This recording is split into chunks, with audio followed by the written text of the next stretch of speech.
saying that my mom is just faking it? No. I'm not saying your mom is faking it. I'm saying you're faking it.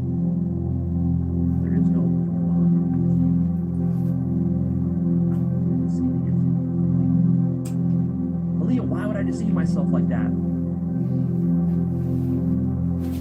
Because if you didn't, how else could a human life exist? How else could God experience what it's like to be human?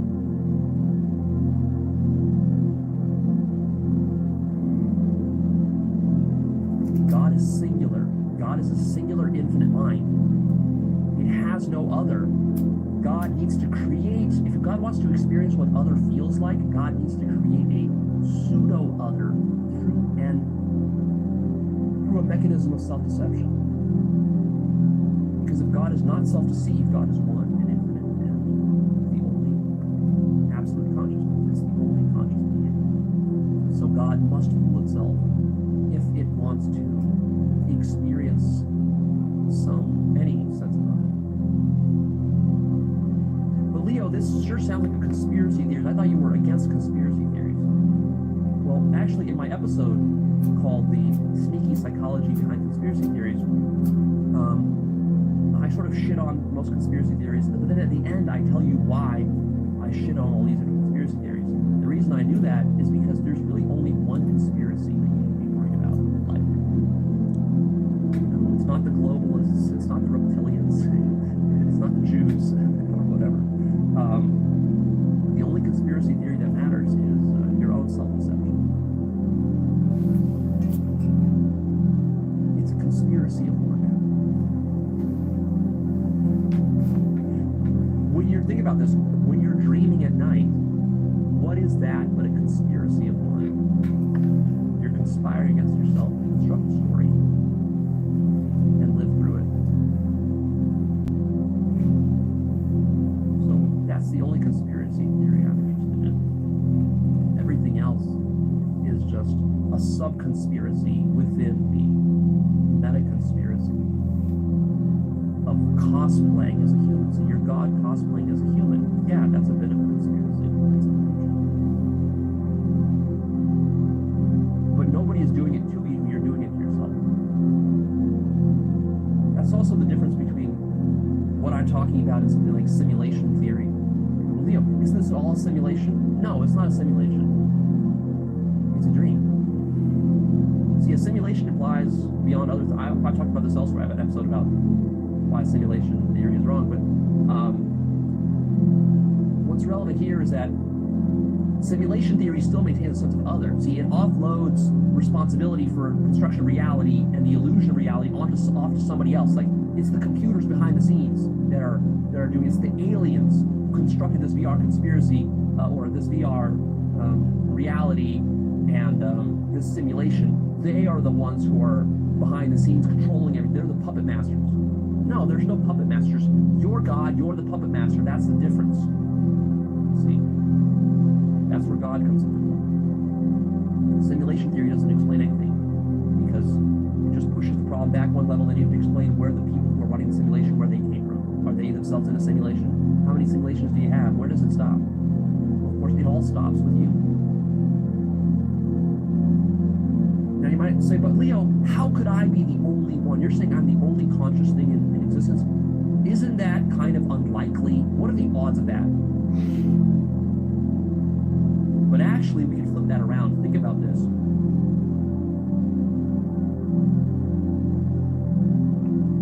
You are conscious. You've always been conscious as far as you know.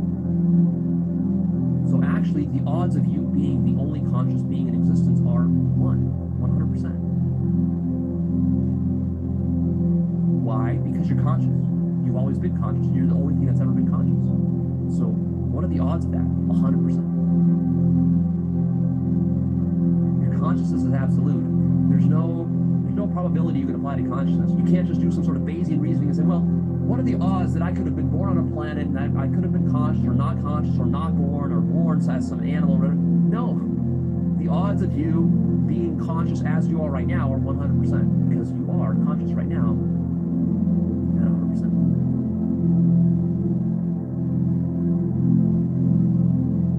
Actually, what's weird sense is under materialism, you can ask the question, what are the odds under a materialistic paradigm that I would have been born as a human who was able to be conscious of this universe? The odds of that are so small under the materialist paradigm. It's infinitesimally small. But under the idealist paradigm, under the solipsist paradigm, the odds are 100%, which is exactly what you need to construct reality. That's it. Haven't you noticed that for your entire life, everything that you've ever experienced has always revolved around you? Hasn't it struck you as kind of strange that the entire universe seems to revolve around you?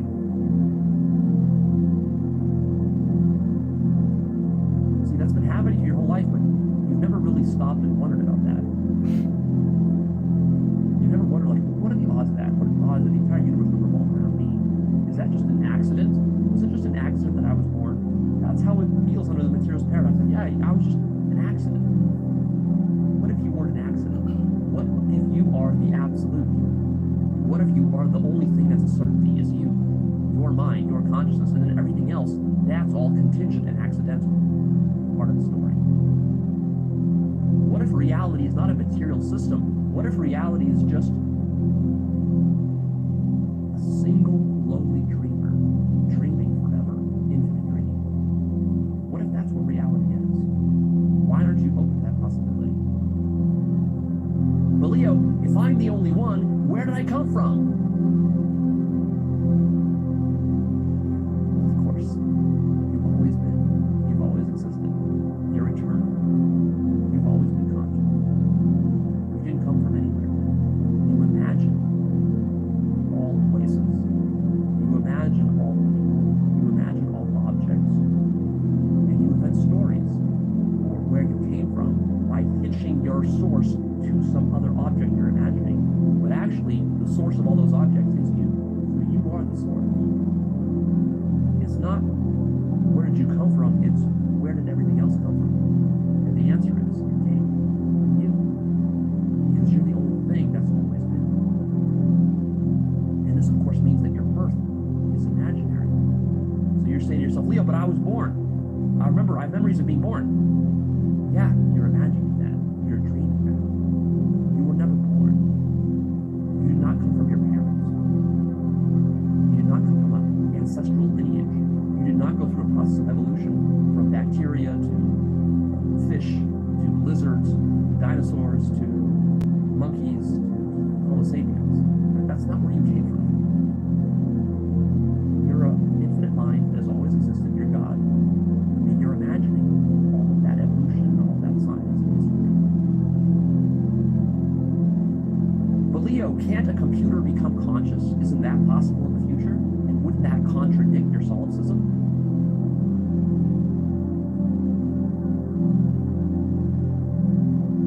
The only conscious being in the universe is you. Nothing else can be conscious but you. However, when you're talking about a computer becoming conscious, that's like talking about your dog being conscious, or for that matter, that's like talking about Leo, me, being conscious. And in that sense, you're using it in a relativistic sense now. Yeah, you can certainly imagine that Leo is conscious. You can imagine that your dog is conscious. And you can imagine that your computer one day will become conscious. And maybe it will. Through, scientific method, because scientific method is also imaginary, through science and so forth. Yeah, I anticipate that in the future we will have what we might call conscious computers, or like computers with egos and so forth. But even if that happens, that computer will just be nothing other than like another human, another character in your dream. You could have a dream tonight as you fall asleep. Try dreaming of a conscious computer. You might succeed in doing that. And it'll feel very conscious when you're interacting with it and so forth. It'll behave. When we say a conscious computer, what that really means is it'll behave exactly the way that a conscious agent might behave. With all that complexity and sophistication, you can certainly dream that up in your dreams. And it'll be like a science fiction movie. But then you'll awaken and you'll realize, of course, that it was all your own mind. So there's no problem imagining a conscious computer. You're already imagining conscious animals and beings. That's just one extra thing, to add to your list of stuff. the suffering of others. Isn't that real? And the shocking thing is that there's only one conscious being in the entire universe who suffers, and that's you.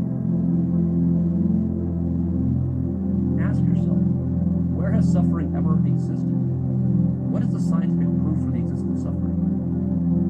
You might think, well, Leo, science tells us that all of us suffer. No, it doesn't. Suffering only exists within your consciousness.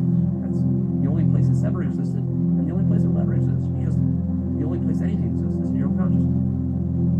Yeah, but Leo, but like, if I kick a little dog, isn't it going to suffer? I can see it suffering and whimpering and all this sort of stuff. Yeah, that's how powerful your dream is. In your dreams, next time you're dreaming at night, go up to your mother and stab her in the heart with a knife. In your dream, I'm not saying in real life. Don't do this in real life. In your dream, stab your mother in the heart with a knife. And but don't kill her, just like wound her. And then feel her suffering. She will suffer from this, physically and psychologically. And experience that. And then wake up from your dream and then ask yourself, what about her suffering? Where is the suffering? Is it real? Again, I am not giving you license to stab your mother in the chest in real life. I'm not going to cover your nightly dreams here. Take out of context. So actually, it's interesting that suffering is one of the most juicy mechanisms that God uses to keep you asleep, to keep itself asleep.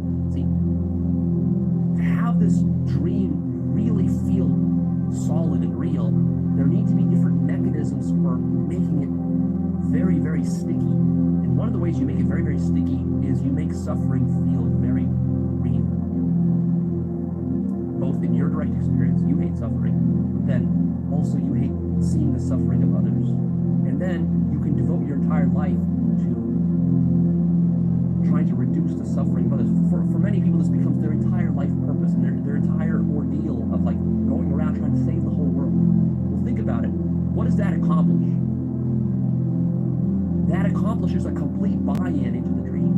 You are so wrapped up with the suffering of little children and dogs and this and that and the environment. You're so busy running around doing this your whole life that it never even occurs to you that any of this could be an illusion.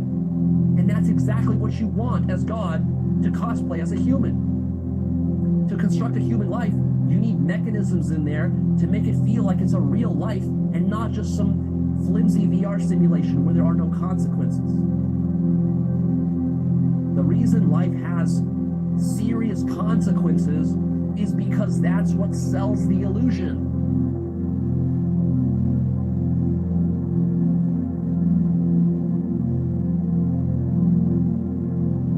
Consequences need to be so poignant that you are so obsessed worrying about the consequences that it never even occurs to you to ask the question, is this real? Could I be dreaming? That's the whole trick. It's like, but Leo, that sounds so outlandish and implausible. But no, it's not implausible, you see, because really ask yourself the question, if you were God constructing a dream, how would you have to construct that dream to really fool yourself into thinking that you're like living a human life and that you're not God? You would have to make the consequences and the pain and the frustration of life so overwhelming, so difficult to ignore, that you would never do any existential questioning. You would never sort of peek behind the curtain because you'd be too distracted by all the commotion, by all the sex, all the food, all the pain, all the misery in the world. You'd be so distracted and titillated by all this stuff. You'd be running around like a kid in a candy store.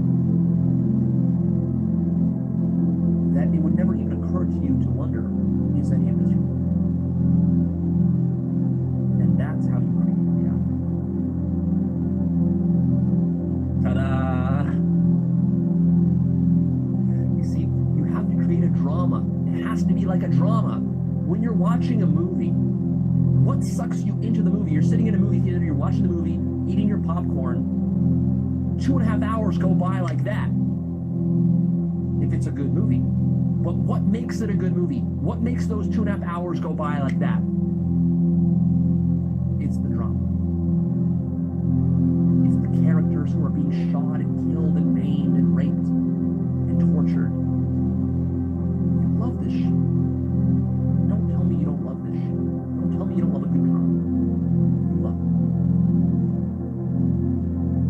You go to horror movies to see the most despicable shit happening on film that could be imagined by a mind. You go to these horror movies, and why?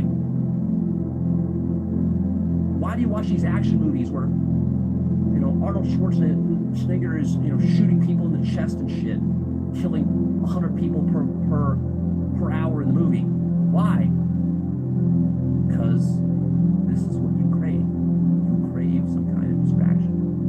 If you were sitting there looking at a movie that had no compelling drama, nothing cool or interesting happening, no fight scenes, no sex, none of this stuff, no pain, no suffering, if it was just like a couple of cartoon characters who were just blissing out in joy, sitting under a tree meditating, if that was the movie for 2.5 hours, that would be the most boring movie, and you would get up and walk out of the theater, and you would say, what bullshit is this? This is not immersive. And again, think about how video games work. What do you want? Do you want an unimmersive video game, or do you want an immersive video game? You want an immersive video game. Therefore, what do you put into the video game? You put in all the shit from real life into the video game. An immersive video game is like a video game where you have to cook your own food. Why are you cooking food in a fucking video game? Does the video game character need to eat food to live? No. It's been put in there so that you have some bullshit to do, so that you feel like you're in a real world.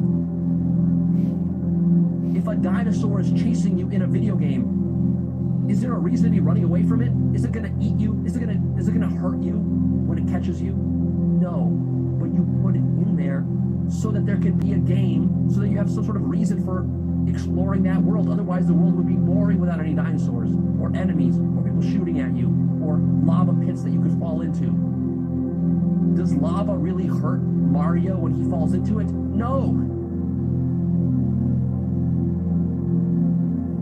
It's for the sake of constructing a juicy illusion. So this is not outlandish. Notice that this is a deliberate part of the design. This is how self-deception works. Stop thinking of self-deception as just some sort of silly thing that human creatures do to fool themselves because we're kind of stupid and we don't know how to use logic correctly. No. Self-deception is existential. It's metaphysical. Self-deception is what constructs reality. Start thinking of self-deception like that. Start thinking of atoms as self-deception. Start thinking of evolution as self-deception. Start thinking about physics as self-deception. Start thinking about time and space as self-deception. Start thinking about other beings as self-deception. Start thinking about planet Earth as a self-deception. That's the level of self-deception we're talking about here. It's a metaphysical self-deception.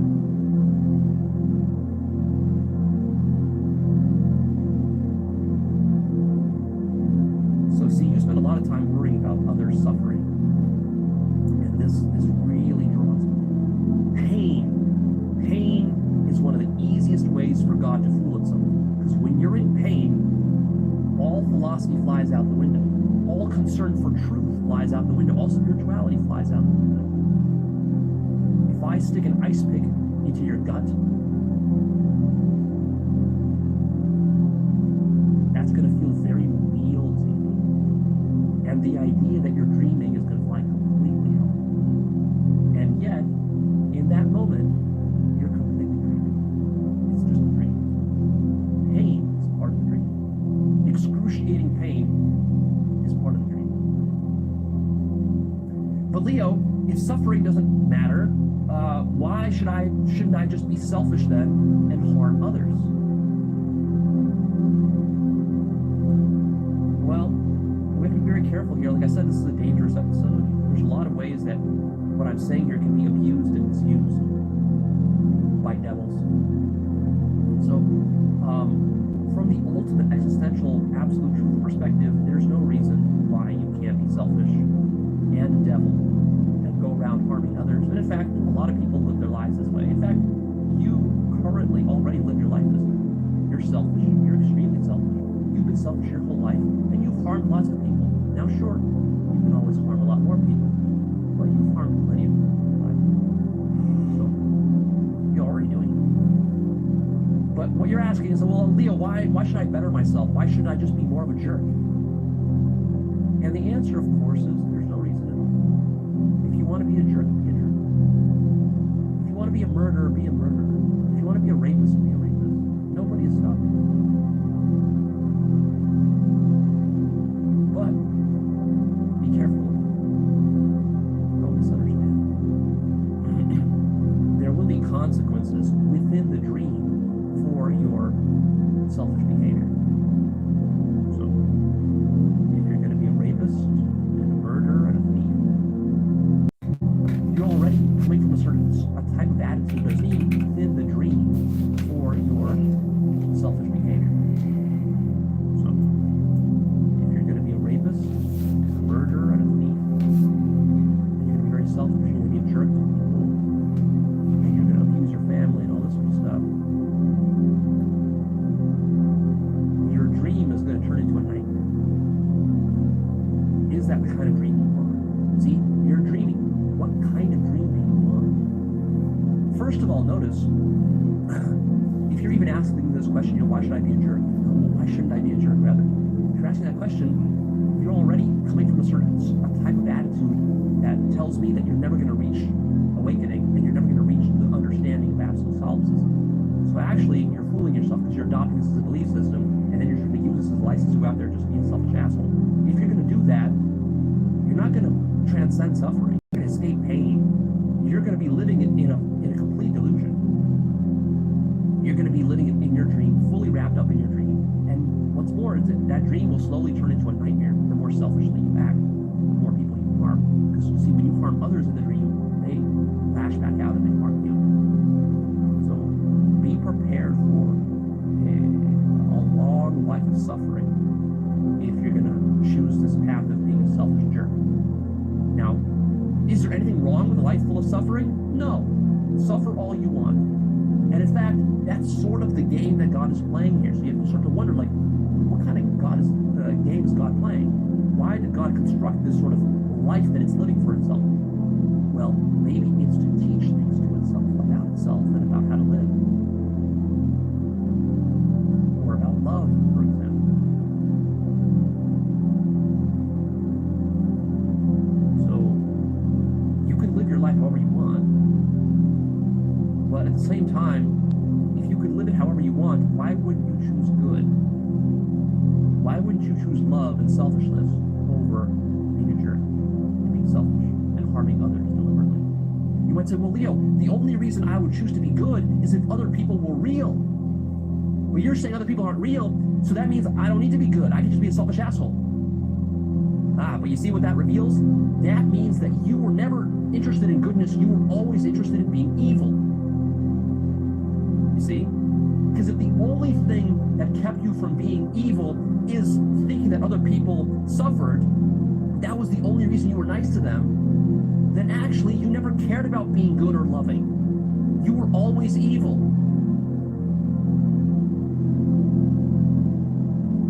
See, true goodness, true love is that you would even be nice if you recognize that you were in a dream and everybody else was an illusion, and you would still be nice to them. That would be true love. That would be a revelation of how deep your love goes.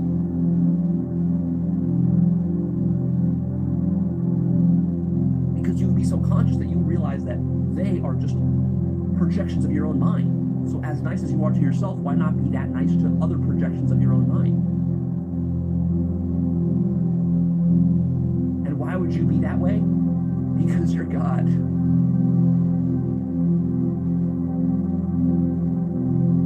And because God is good, and God is loving, for absolutely no reason. Because that's just what it is. God and love and goodness don't need a reason. If you're looking for reasons, you're actually being evil and selfish. But Leo, why then sadistic. What's wrong with living a life that, if this is all just solipsism, I'm going to go shoot up some heroin, and I'm going to go, skydiving, and have a bunch of sex, and, smoke a bunch of meth, and all this sorts of stuff. What's wrong with that? Well, again, remember, the dream is still the dream. First of all, recognize you haven't transcended the dream, so it's not like you're awake. You're very far from that. So there's that. And then the other problem is that, again, there's consequences to how you live your life. So if you're going to live your life in a hedonistic way and smoke a bunch of meth and heroin and whatever else, be ready for a long life of misery and suffering. And you're not going to be conscious enough to transcend that suffering, so your suffering is going to feel very, very real to you. And even though in your mind you might be telling yourself, oh, but I'm suffering, but the suffering, Leo told me suffering isn't real. See, it doesn't matter what Leo told you, because your suffering and pain will be so profound that it will completely override anything Leo told you. Anything I taught you, anything you believe, the pain will be more powerful than that. So, be careful. Again, it's a question of what kind of dream do you want? Do you want to be a meth addict? Do you want to be a heroin addict? Go for it. No, but Leo, you can't say that. You need to discourage people from being meth addicts and heroin addicts. But look, if someone truly wants to be a meth addict or heroin addict, nothing I say will stop them. Right? The truth is that there's absolutely no reason why you should not be a heroin addict. You might say, no, Leo, but a heroin addict experiences a lot of suffering. Yeah, a heroin addict experiences a lot of suffering, but there's absolutely no reason why someone can't live a life full of suffering. There's no reason. There's no reason why a life of suffering is any worse than a life of joy and bliss and orgasm. There's no reason at all, existentially speaking. But the problem is that, see, I'm speaking from a very, existential perspective, absolute perspective, where most people are not living. So those people who do become heroin addicts and so forth, they're not able to even know about that perspective. They're completely wrapped up in survival and just trying to escape their misery and suffering. And so for them, this philosophy, it's not going to do you any good at all in the practice. But Leo, solipsism is unfalsifiable. So, what does that mean? Have you considered that solipsism is unfalsifiable because it's absolutely true? Go back to that episode where I talked about interpretation. Remember, I said a lot of things have multiple interpretations. So with this solipsism is unfalsifiable thing, you could interpret that as meaning, well, if it's unfalsifiable, that means it can't be true. Or maybe it's unfalsifiable because it's absolute. After all, you can't falsify that which is true. And even though solipsism is unfalsifiable, it is verifiable. And we're going to get to that in a minute. I promised you a method, and I'll give you one. But Leo, isn't it safe and logical to assume that that there are other minds?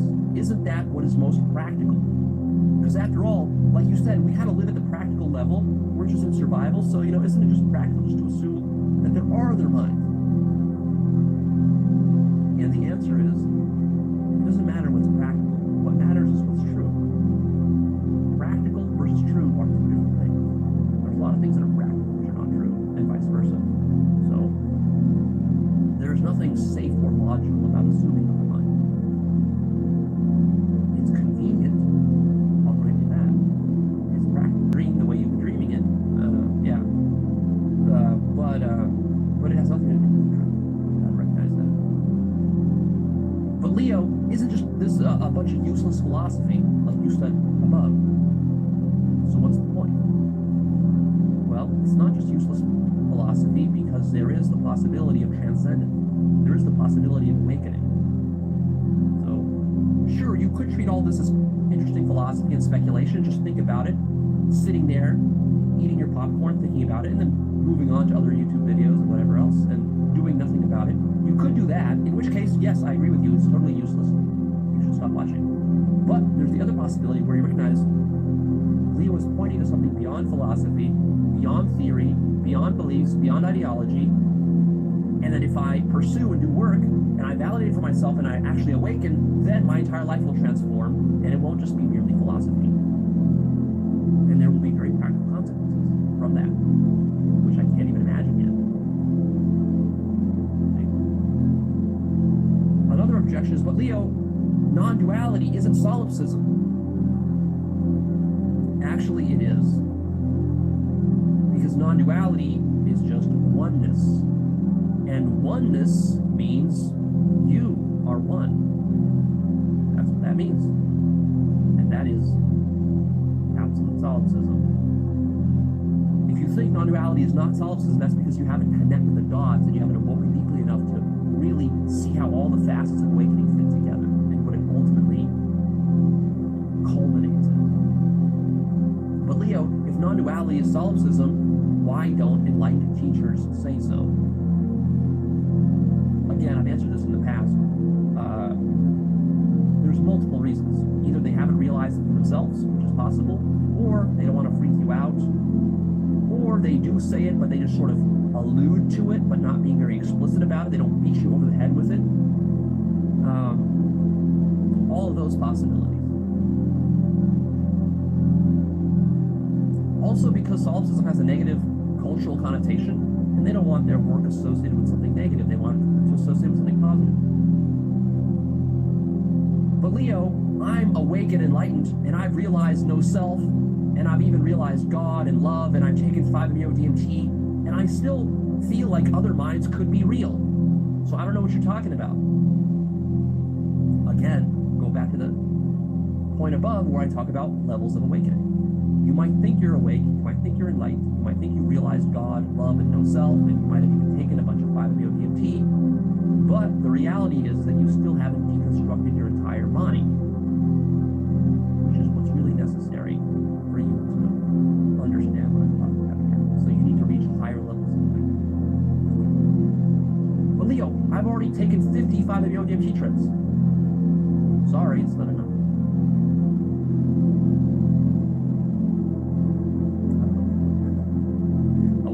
Deconstructed part. But Leo, isn't this dangerous?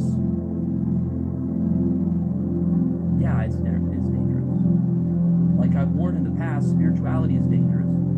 There's a reason that very direct spiritual teachings were kept hidden, esoteric, part of cults and secret societies and so forth for thousands of years. Teachers were killed over this kind of knowledge and wisdom and teachings. Because it's extremely threatening to the entire ordeal, not ordeal, but sort of the entire scheme of society. The social matrix, as I'm talking about, right? This deconstructs the social matrix. It could also lead to problems for you personally. A lot of people could misunderstand these ideas. They can half-ass their awakening. They can use these ideas to harm others to justify themselves. They could use this to start a cult. They could use this to kill people. They could use this to rape people. They could use this to start a religion. They could use this to exploit people in business. They can use this and then they can start to lose their mind, literally go insane. They can destabilize psychologically.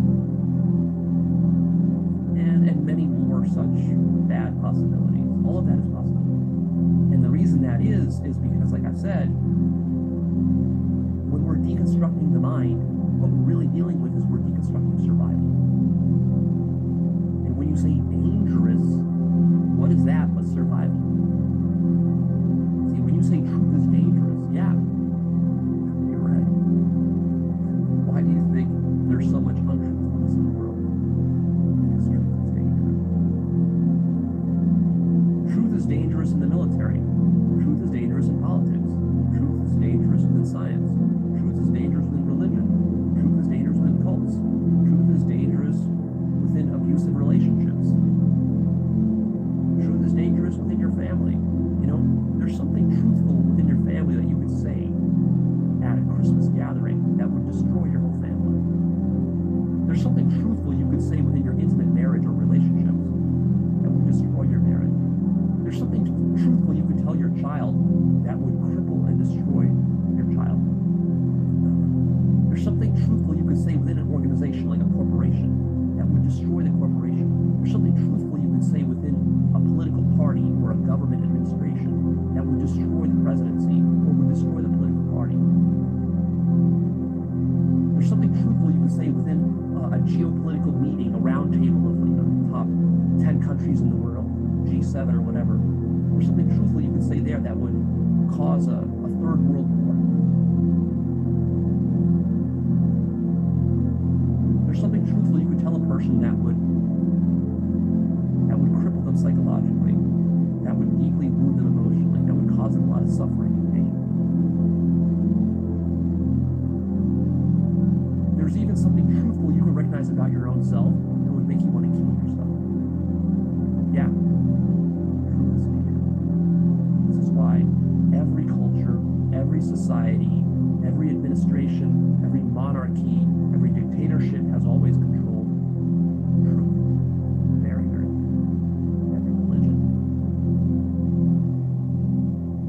But just because it's dangerous doesn't make it any less true. In fact, the most dangerous things are oftentimes the truest. And they are hidden and swept under the rug precisely for that reason. Because what you care about is not truth, but survival. I've talked about that in my understanding survival episode. But Leo, isn't this antisocial? Yeah, it's a bit antisocial. Society is an illusion. Yeah. Isn't that sort of obvious? I mean, society is filled with so much bullshit. Socialization is filled with so much bullshit. You don't go to socialize to find the truth. When you want to find the truth, you go sit alone under a tree by yourself. That's how you discover truth. You don't find the truth by going to a fucking retreat with a bunch of fucking hippies and, singing kumbaya in drum circles. You don't find the truth that way. As fun as that may be. But then again,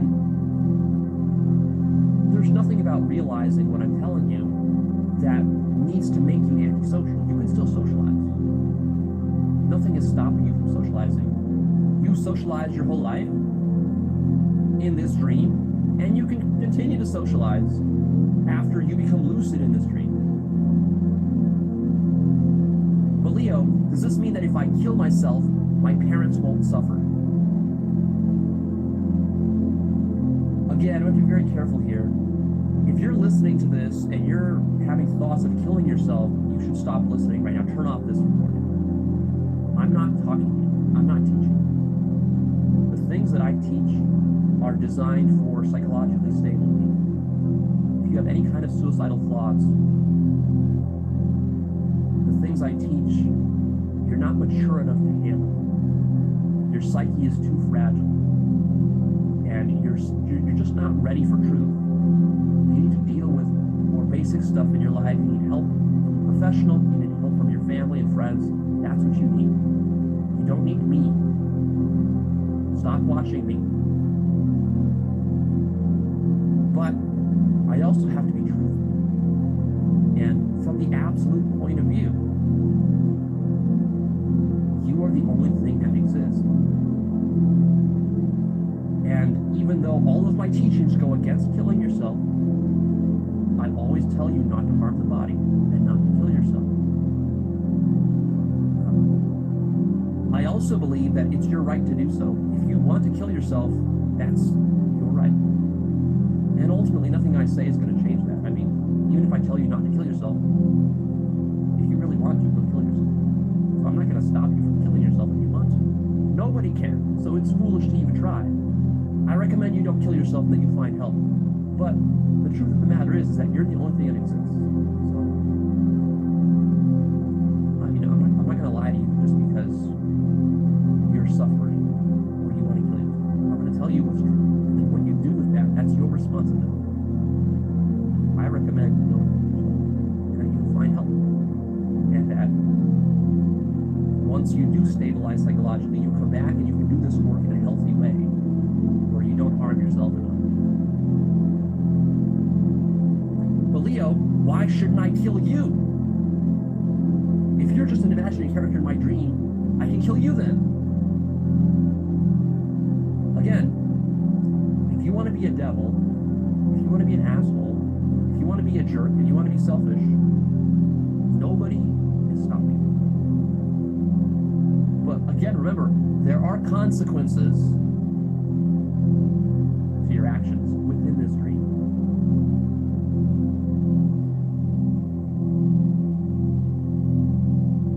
But Leo, why then do you teach? If there's no one to teach, why are you doing this? I'm doing this because this is my dream from my point of view. This is my dream, and this is the path and role that I've chosen for myself, is to understand myself and then talk to myself about myself. And my talking to myself about myself is part of my self-understanding process. It's part of how I teach myself, and also part of the joy that I get from my dream. So from my point of view, which you are imagining, within your point of view, which is the only thing that exists, I like doing this. At least for now. Maybe in the future I'll stop teaching. But for now, I like doing it. It's part of my process. Otherwise, I have nothing to do. I'm bored. I got to do something, right? So it's either this or go hunt squirrels or whatever else. You know, one thing is no better than the next. So you got to be doing something here. Anything you do is ultimately pointless. It's all being done for you. Honestly, this is what I found most fascinating. Maybe in the future I'll find something else more fascinating. I'll move on. But Leo, this is so depressing. Now, I didn't want to kill myself before, but now after hearing all this, now I want to kill myself. How am I supposed to enjoy life now? You've ruined my life for me. You've spoiled the whole thing.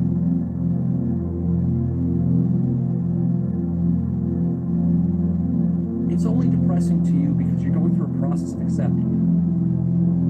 Once you accept it, there's nothing fundamentally depressing about what I'm talking about here.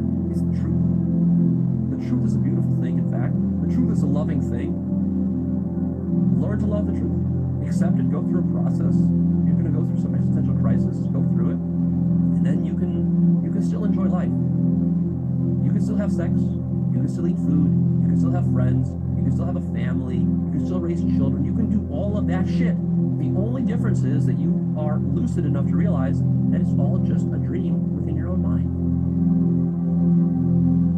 So can you still enjoy life? Yes, you can. I still enjoy my life. I'm not depressed over this. In fact, it's one of the most beautiful things you can realize. It's just a bit of an acquired taste, you see. It's sort of bittersweet. It's not that, like, the sugary high that you just get from eating candy. It's a little bit of like a dark chocolate sort of, you know, a palate for dark chocolate. You appreciate the bittersweetness of it. You come to enjoy it. It's actually very beautiful to realize that this is all your own construction, that you are God, that you are love, that you are everybody else, you are one with everybody else, that everybody else is your own mind, that you imagine your own parents. This is beautiful stuff. It's not a reason to kill yourself. So stop acting outwardly stupid, negative things. Not necessary at all. But Leo, if you are conscious of what you're talking about here, why do you socialize? Why do you still go to clubs and do pickup and talk to girls and have sex?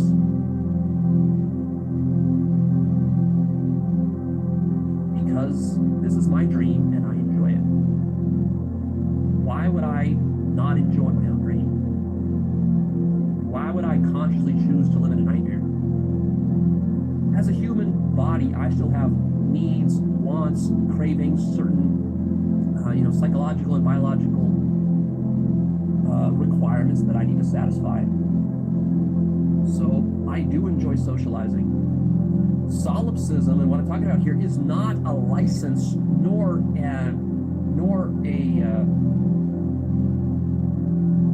a directive to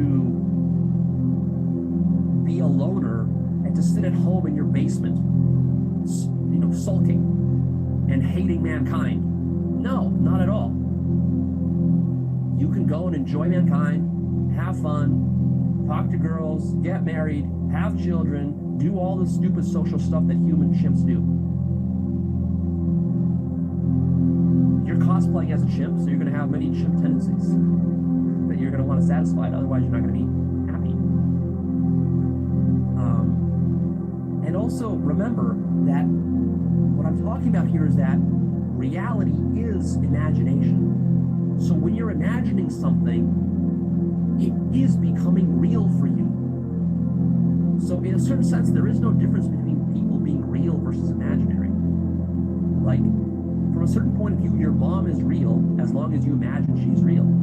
You can still relate to her in exactly the same way as you would relate to a real person. You can still relate to her as though she has feelings and consciousness and suffers and all this sorts of stuff. You can still love her and give her gifts and hang out with her, have fun with her. You can do all the stuff that you've always been able to do. Nothing has actually changed, right? Like, your abilities have not been reduced by awakening. In fact, they've just been enhanced. You have a deeper understanding.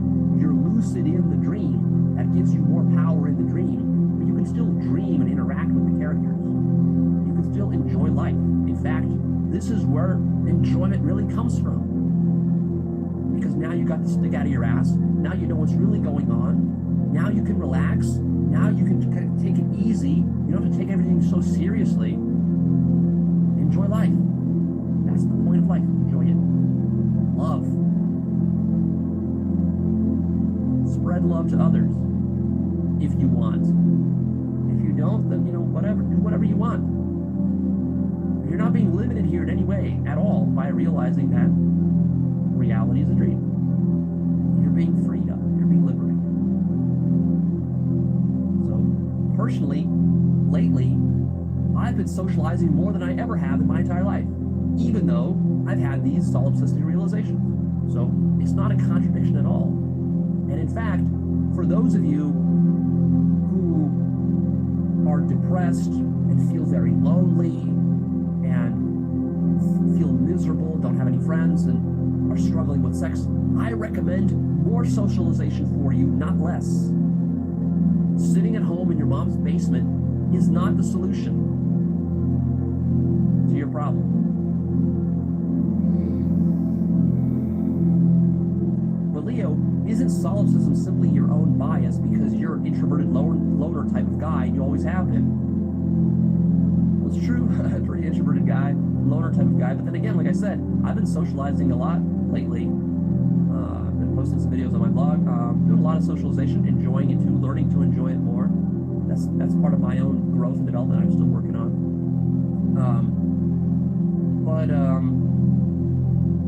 Is solipsism my own bias? Go validate it for yourself. I'm not asking you to believe it. Go validate it. Maybe you're right. Maybe it's all just my bias. So you should go and validate for yourself whether what I'm saying. But Leo, isn't it still possible that other minds exist? After all, shouldn't you be open-minded? Shouldn't we be open-minded here? Like, you teach about open-mindedness, so aren't you contradicting yourself because you're not being very open-minded when you say other minds can't exist? Open-mindedness is a tricky thing. I've talked about this in my other episodes about how open-mindedness works and so forth. I explained that sort of open-mindedness kind of goes full circle. You want to start with extreme open-mindedness, but then as you're exploring reality, you actually do have to close your mind to those things which you have become absolutely conscious of. So, even though it might sound like I'm being closed-minded when I say that there's no possibility of other minds existing, actually, what happened was that I was completely open-minded, and then that led to absolute consciousness, and absolute consciousness is absolutely true.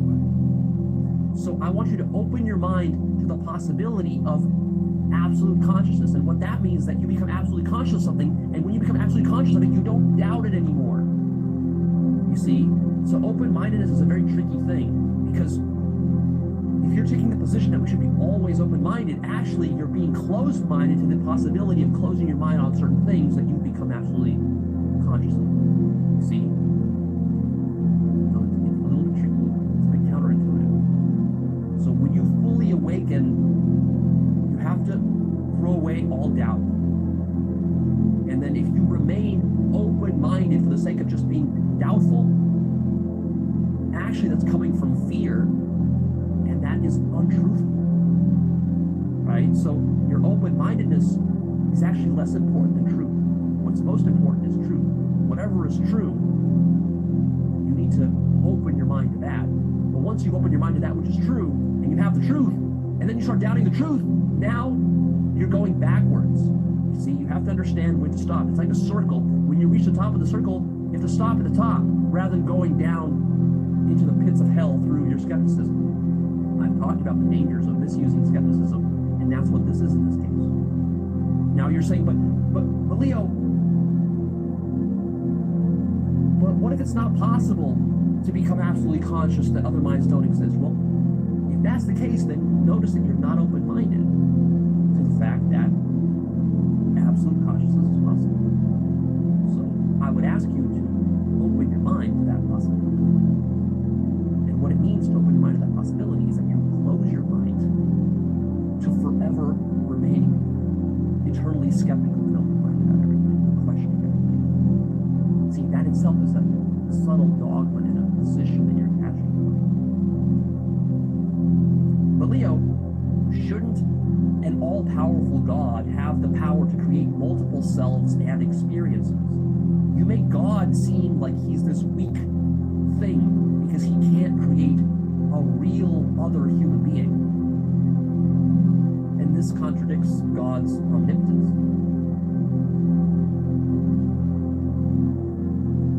Like I said, God is you, a singular conscious entity. This entity, at its highest level, is one. It cannot be other than one. It can, however, multiply itself by subdividing itself. So through subdivision of itself, it can fragment itself and create multiple selves, in a sense.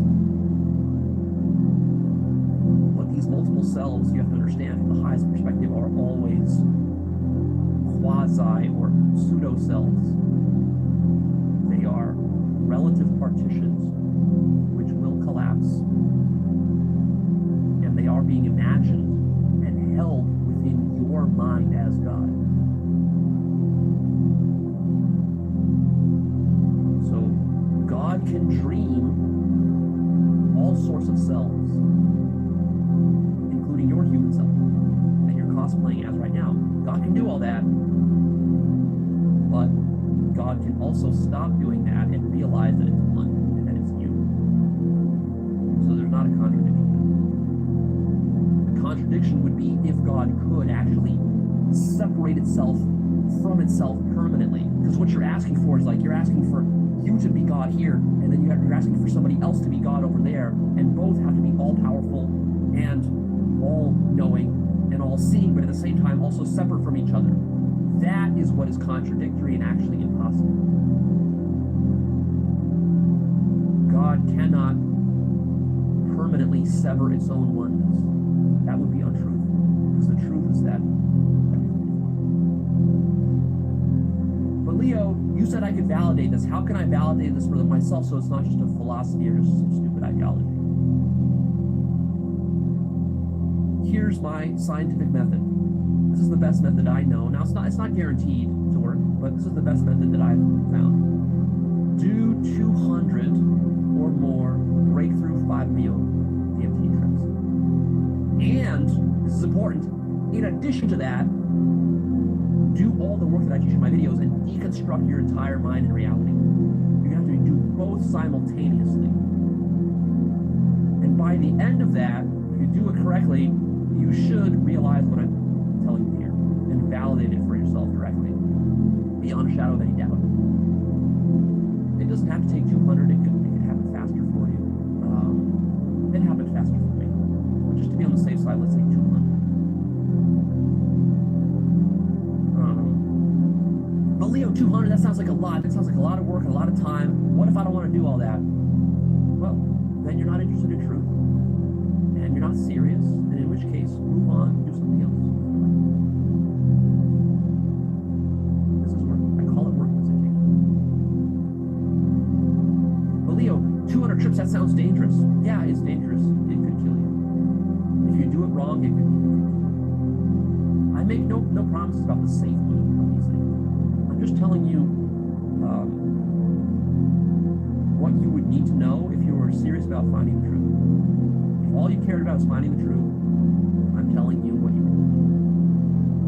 And as far as safety goes, I mean, I give warnings here and there about safety protocols and how to be careful, but ultimately that's your responsibility. If you harm yourself, and you certainly could by being irresponsible or being sloppy, then I've given you so many warnings. That's on you. But Leo, how do I know that 5-MeO-DMT is not an illusion? How do you know that anything is not an illusion? How do you know that your reasoning right now is not an illusion? How do you know that the telescopes that scientists use are not an illusion? You see, this kind of doubt can be cast on anything. You're misusing skepticism. I've warned against this in the past. The only answer to this kind of doubt is go do it, test it. Stop doubting, stop sitting around and mentally masturbating in your head. Go test it and see what direct experience reveals. But Leo, isn't this just your way of starting a cult? Give me some more credit than that. Do you think that honestly, with what I know, if I wanted to, I couldn't start a cult? Do you think that this, what you see right now on this channel, do you think that this is the best cult that I could make if I was interested in making it? You really underestimate me. I have no interest in cults. Actually, I will never become a cult. I've taken great precautions with my work to keep it from becoming a cult. Actually, in this case, the cult is materialism. The cult is mainstream spirituality. The cult is mainstream society. That's the real cult you should be worrying about. But Leah, what about helping others? What about helping others to escape their suffering? Or what about compassion? The Buddhists teach this. What about life purpose? You teach that. What about the bodhisattva vow? Becoming a bodhisattva. What about that? Those are all nice, fine things to do within the dream. But if you're talking about completely awakening, all of that is just a distraction.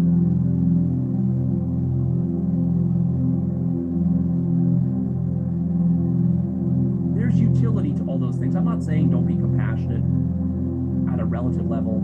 I'm not saying, don't help your parents avoid suffering at a relative level. Do those things. Those are nice. But this idea that you're going to be going around saving mankind, this is all part of the dream. This is actually a deep illusion that keeps people from fully awakening.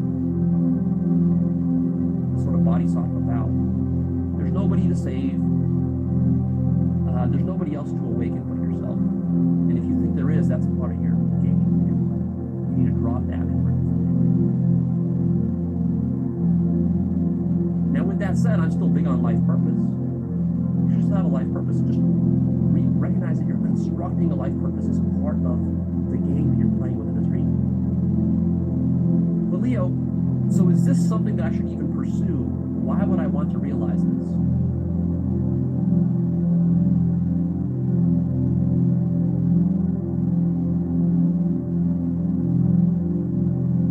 I can't speak to you and what you want. Everybody wants different things.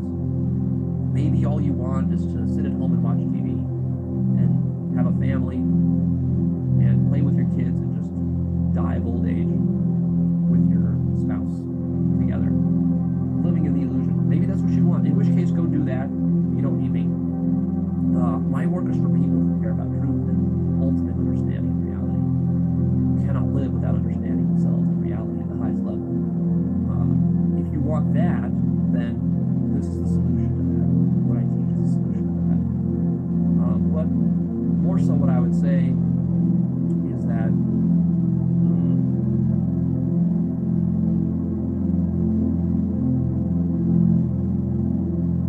I have never been happier in my life personally than in those instances where I have awoken to the fact that I am complete. This has produced joy in me that words can never describe.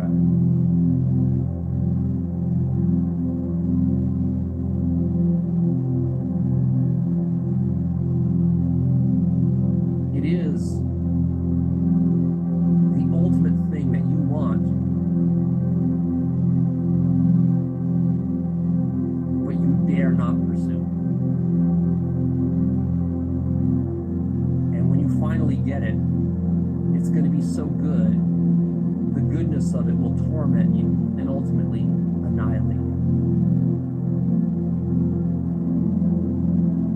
Your ego doesn't want it, but your God self, that's all. You don't even know what happiness is until you realize that all others are yourself.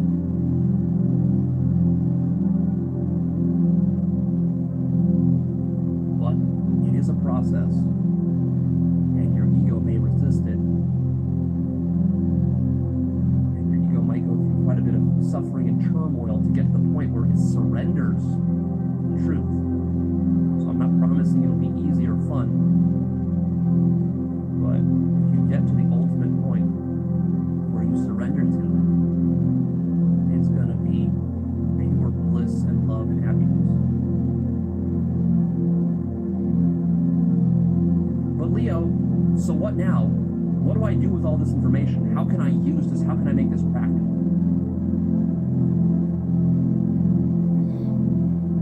You make it practical by actually doing the work, deconstructing your mind, reality, questioning everything, and then doing some spiritual practices, whether that's meditation, yoga, self-inquiry, psychedelics, or a combination of all the above. I've already told you my preferred method. And you seek to become directly conscious of what was told to you here. And you are very careful about not taking this on as just a belief or an ideology. That's not the same thing as what I'm talking about. And it will have practical consequences. But not as a belief system. I'm not telling you to adopt this belief system and then tomorrow go to your family, have dinner with them and then accuse them all of not being real. That's not what I'm telling you to do. If you do that, you're stupid and you will suffer for it. That's not what we're talking about. You have to actually become conscious of things that are being said here, not just believe.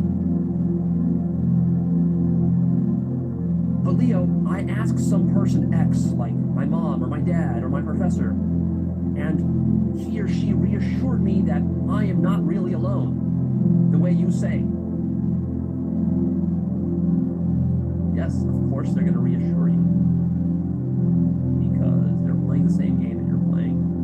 And the game that you're playing is you're playing the game of denying that you're playing game. You're playing the game of denying that you're dreaming. And they are dreaming along with you. And they are part of your dream. And you are dreaming them. So, of course you are dreaming that they are not dreaming. Because you're also dreaming that you're not dreaming. That's your dream. So don't go to other people to verify this for you. Nobody's going to verify for you that you are all alone. Do you see how stupid that is? How circular that is? How question-begging that is? Asking others to verify that you're all alone? If you're all alone, there's nobody who can verify it for you. But Leo, I feel so lonely now. How do I deal with this loneliness? Practically speaking, if you're feeling lonely and miserable because of your loneliness, the solution is not to go sit under a tree and meditate or to sulk. If you're feeling lonely, go talk to people. Go socialize, go have fun, go have sex, go to a party, get drunk. This is how you deal with loneliness at a practical level. Now, if you're doing this serious spiritual work, you're going to go through phases of loneliness where you're going to be away from people, and that's fine. You go through that in a deliberate, conscious manner where you're facing your own loneliness. But if you're just constantly gnawed by loneliness, and you're not even mature enough or, selfless enough and wise enough to go into this deep spiritual work, for many of you, you're lonely not because of the spiritual work. You're lonely simply because you're not taking action by going out and socializing. I go out and socialize when I'm feeling lonely. Now, sometimes I can feel lonely and just sit at home and kind of work through it spiritually, but other times I can feel lonely just for more of a sort of a psychological perspective, for more of just sort of like, I need to get out of my house. I've already meditated enough. And then I go and I actually force myself, even though I don't want to, I'll force myself to go to a club or to socialize with people or talk to girls or whatever. I do that and it makes me feel better. Because as a human chimp, we have a certain degree of socialization that we need, and we need to meet those needs. So go do that. Don't use spirituality or solipsism as an excuse to become a loner or a recluse. That's a mistake. But Leo, will any of this make me happy? What if I just care about happiness and the ending of suffering, and I don't really care about truth or self-understanding? What if I just want to end my suffering?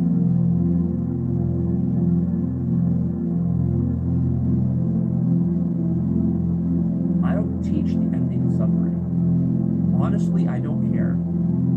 I don't care about your suffering, and I don't really even care about my suffering. What I care about is truth and understanding.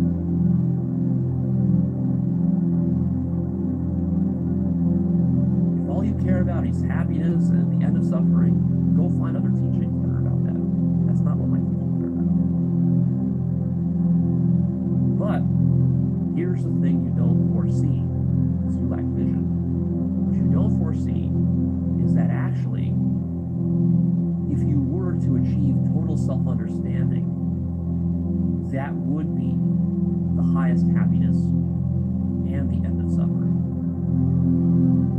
But you don't get there by desperately seeking the end of suffering.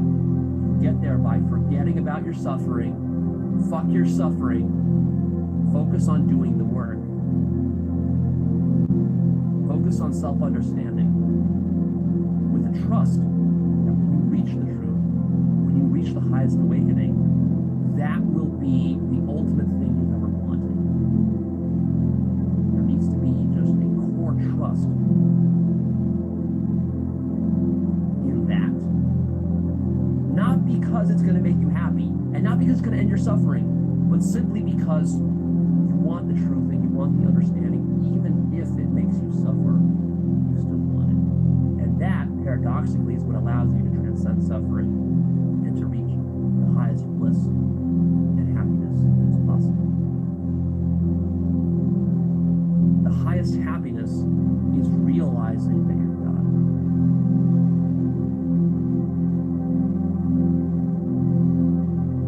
That's the FAQ. So we're wrapping up here. In conclusion, I'll say that, again, what I'm talking about here is not an ideology and it's not a belief system. Really, what I'm talking about is the answer to the question of what is other. You need to have an awakening to what is other. So contemplate that. Do not take solipsism on as a belief. Become conscious of what is actually true, whatever that is. And if for you right now, what is true is that people feel real to you, if your mother feels real to you, then that is what's true for you. Go with that. Stay with that. Stay with what's true in your direct experience. Stay with what's true and what you're conscious of, not with what I'm saying. You can hold what I'm saying as a possibility that maybe one day you will reach. But for now, it's not true for you. Don't fake it as being true. Be honest, it's not true for you. Keep going and living your life as though people are real. And then one day, maybe you'll discover in 5 or 10 years that they're not real. And then things will change. But don't try to fake it till you make it sort of thing where you're trying to like act as though people aren't real, but deep down, you think they're real. That is going to create a twisted, dysfunctional dynamic. And finally, I'll leave you with this. People talk about liberation a lot within spiritual circles. Well, consider this, that true liberation is actually freedom from the illusion of other. Think about that. Why would that be true? You know, there's a great, I think it's a Sartre quote that says that hell is other people. Imagine how free you would feel if you shed the illusion of other. Freedom from other makes you absolute. Freedom from other makes you sovereign. Freedom from other is what makes you God.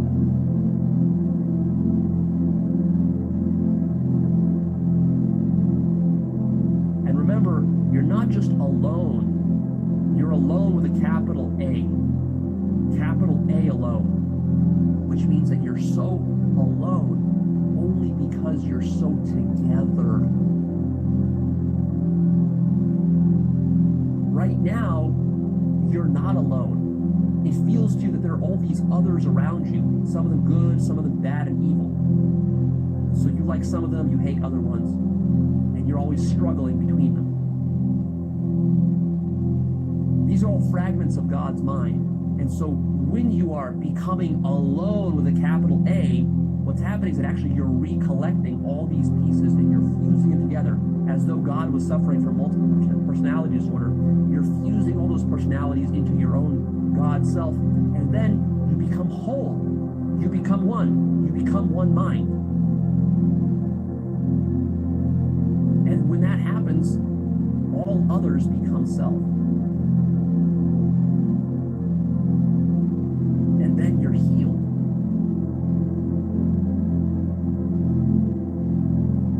And then you are together forever as yourself. You've unified all those others into yourself. And this is what produces the king's love. It doesn't just produce feelings of love. It literally is the very metaphysical fabric of what love is. Love isn't a feeling you feel. Love is the recognition of the fundamental oneness that is your being. Love is unity. Love is togetherness.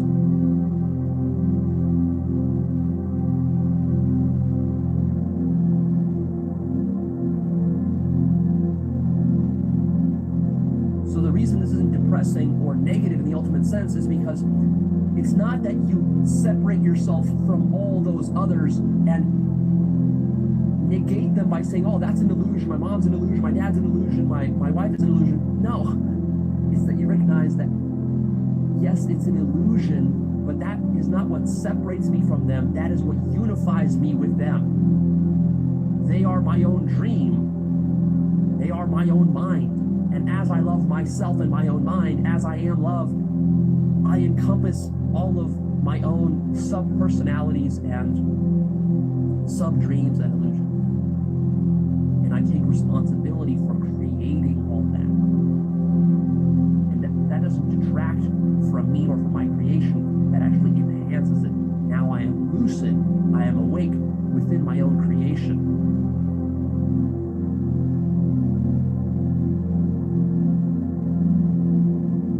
I am one with my own creation, now I can act in a proper relationship with all of them selflessly, rather than needing things from them.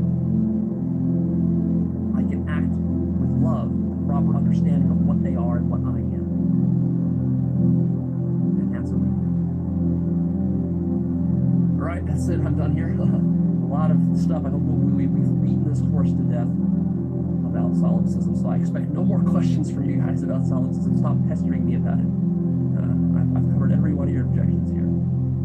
So you should start to notice going forward that my teachings are going to become more radical and less compromising. This is not a bug, this is a feature. I warned you guys in the past that if you don't stay with me and do this work with me, I'm going to leave you in the dust. And that's exactly what's going to happen.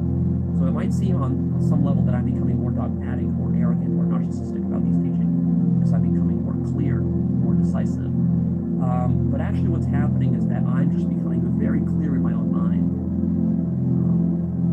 about what it is I've realized, the different facets of awakening, really organizing them well in my own mind, understanding them very deeply, and then communicating them in a very direct manner, in the style that I like, just direct. That can turn some people off, but hey, that's my style. Take it or leave it. But anyways, yeah, the reason that I'm uncompromising on some of these points is not because I'm dogmatic about it or closed-minded about it. It's simply because I really want to cut through the bullshit. There's a lot of bullshit. Even amongst spiritual teachers, there's a lot of bullshit. And when I was starting this path 5 years ago or so, how long it was,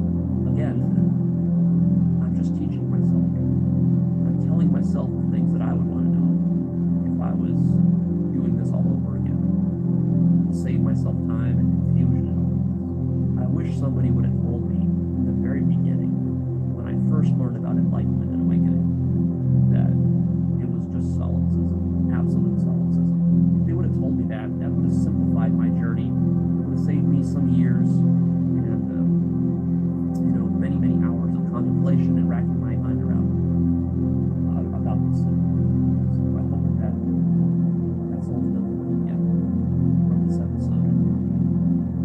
And remember, when you're getting it from me, that's just you giving it to yourself.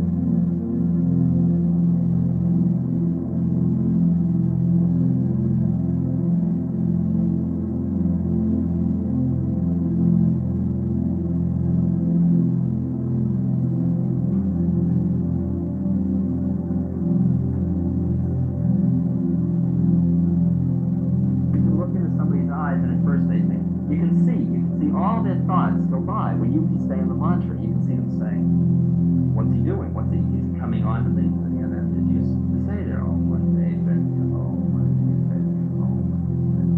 until pretty soon they vibrate all their paranoia, except all they get back is absolutely clear message. They don't get back anything that reinforces the paranoia because you're just here. You're just right here in this mantra.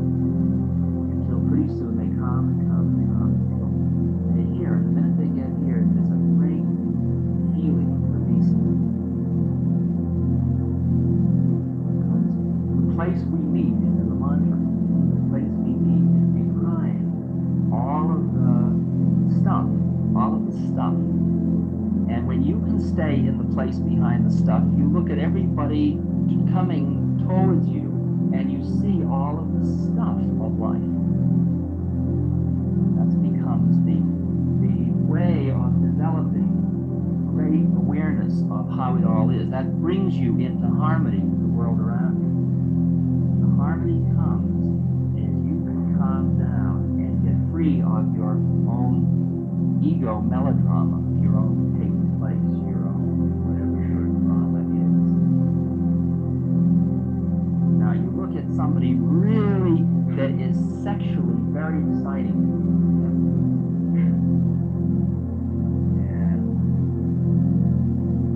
Look at them, and there is a thing that pulls you into the little melodrama of turning on. You start to feel arousal happen, and the whole business in your eyes get like you start to do the thing, and then you go in, Monday, Monday, and then you see that whole drama happening. And you see, because the way in which every time a person does something towards you, you're just sitting there doing Monday, and they look at you like, I really like you. And you get a certain flash inside from that. You're a responding organism. You respond to whatever drama they're projecting. And you can either climb into that and say, well, that's because I'm really a nice guy, or you can go back and, Monday, or they look at you like, I don't trust you. Suddenly you become untrustworthy. That feeling inside, well, if they don't trust me, it must be something, whatever impure. People who are very critical of others. And they go around always creating that thing in you, like there must be something in me that's wrong. And you can feel that in you, but the mantra allows you to look at the feeling in yourself and look at the thing in them and stay in a place behind each of those. Until finally, when you meet another person who is centered, it's just like you met somebody else who's doing Monday, because you meet them and they're right here too. And they see all the drama as drama. And the interesting thing is, it only takes the flash of a look to come to that place. You're centered. You watch a person, it's like a pinball machine going through apples and bananas and oranges, You look at them and you see paranoia, love, seduction, anger, fear, distrust, and then here we are. And sometimes you can walk down the street, and from the time you meet somebody's eyes coming this way, it may take just this long to go through that whole trip, because time is not the relevant period. It'll happen just as fast as you are straight. Each human being will run through the whole category of places we can get hung up together. any one of those places, if they find you home in that place, that's it, baby. That's what the relationship is to that rest. The game is always running through, and that one too, sure, and that one too, and that one too, and that one too. Think of that.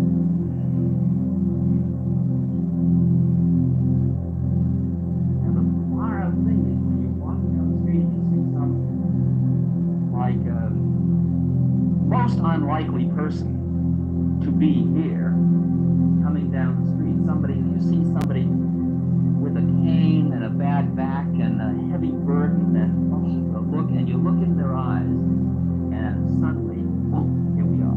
Just that little flash. And it's behind all the melodrama. That's a conscious contact with another person. Otherwise, you're only living out mechanically. Some stimulus is arousing a set of responses and you're looking for yourself. Mantra just keeps you so that, for example, mantra with me at this moment is the thing that takes you further to think about. Once we get into words, you get busy listening, and you're not doing mantra. You're busy listening to me, which means you just caught another melodrama.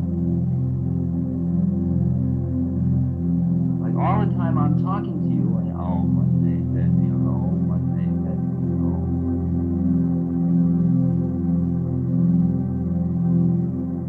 You can use the eyes in the same way as you use mantra. I don't know that I don't know that we demonstrate this differently, perhaps we can. If you look into somebody's eyes, I'll do it with you just to show you how it works. And I look into your eyes and I'm talking to you. And you are listening to me. And your hand is on your foot. And your hair is over your glass. And we're both aware of that. And we're aware that I'm talking and the words are coming out of his mouth and those ears, but again, here we are. The eyes become the mantra. The eyes are the same place. And all the words are just stuff going around the eyes. What you develop is a vehicle. The vehicle in this case is the eyes. It's totally impersonal. And often what I do, which is used to be called psychotherapy, in a number of incarnations back, which is behavior change, I guess you call it, or something, is to look into somebody's eyes and say anything you can think of that you can't say to me, say to me. That's the fiercest statement, requirement you can make with another person. Because all the thoughts that they would hide from you, which would keep you an object to them, which would keep you him, you say, okay, let's cut. You want to get on with it? What do you say? Should we get in line? Let's get going. Or would you like to play like you'd like to get in line? No, I really want to get on with it. You really want to get on? Yes, I want you to be my teacher. All right, for me to be your teacher, I've got to be inside you. You gonna let me in? Oh, I'd like to let you in, but I don't know how. All right, the simple rule of the game is I'm gonna look in your eyes. Anything you can think you can't say to me, say it. Now the person looks at you and they say, "Well, I can't think of anything." Say, "Well, there's no rush." Oh, Monday fed me on, oh, Monday fed me on, oh, Monday fed me and oh, Monday fed me, oh, Monday fed me. See, I'll just, don't say, you don't have to say it aloud, just think now. If I were looking directly in your eyes and I gave you the instruction, anything you can think which you cannot say to me, which embarrasses you, shames you, frightens you, disconcerts you, would feel like it would cause some discomfort. If you said it to me, say it to me. All right. Now just think of what that would be. Somebody says, "You look like an old, lecherous, wild," and I'm looking in their eyes and saying, "Oh, Monday, oh, Monday." And inside I feel like the old, lecherous, wild, and I'm seeing that feeling in me and saying, "Yes, and that one too." And then they keep looking at me and they say, "You look like the light coming out from you is so beautiful, and I feel so beautiful, and light coming I'm everywhere. And that one too. See, sometimes you like to hold on to them, but yeah, that one.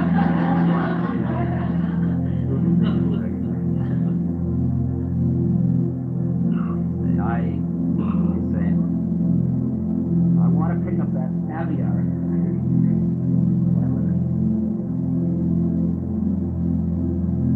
But now it is literally true. There's nothing anybody can say to me that makes any difference. You can say, isn't that too bad? Well, is it? What are you looking for? Bird in the hand, what's the bird?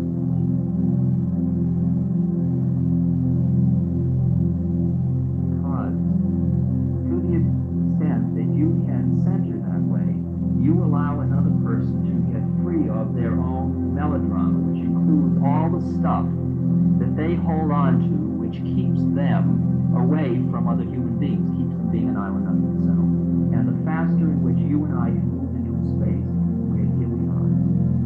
There's nothing that has to be done. Nobody has to do anything.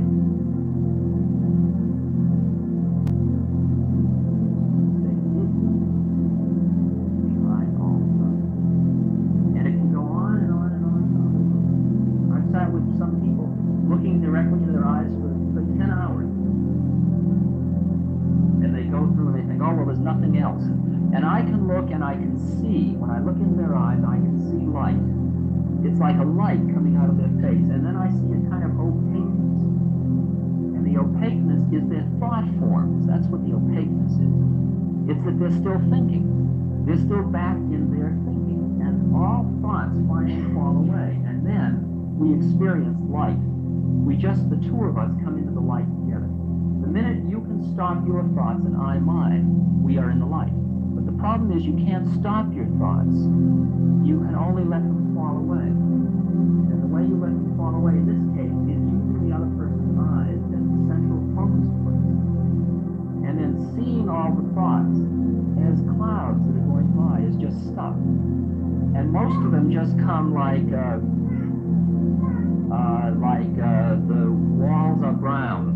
Well, there's no reason why you can't tell me the walls are brown. So that isn't one you have to say. It's a thought that comes, you notice, and it goes away. And here we are, and the walls are brown. And the floor has a carpet on it. The floor has a carpet on it. But then a thought will come into my head that I can't tell you.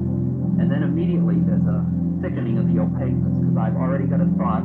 And in Freud's terms, I'm connecting libido. I'm attaching energy to that place and turning it off. And it's all that set of those things that keeps that opaqueness going. Until pretty soon, any thought can come in, go through, go out. Come in, go through, go out. You're done with it the minute you notice. It doesn't hold on, because there's no reason to hold any of them. They all just go through just as fast as you can bring them in. Note the thought.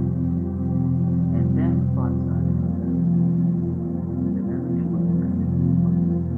We go by thought. That's the whole game. It's a game of touch, a game of meditation, a game of mantra, a game of calming down, breaking your identification with your own thought. Because your own thought will do whatever they say. But what do I do next? The answer to what do I do next is only one thing. If in doubt, do mantra. That's the simple thing.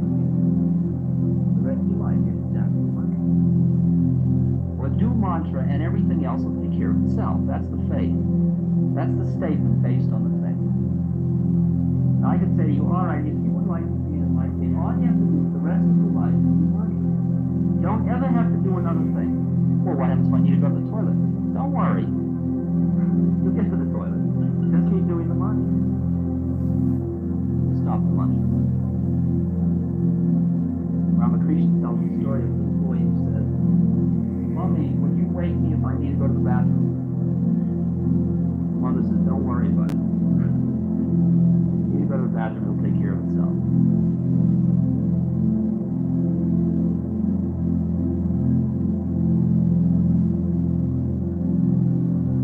When you try to meditate,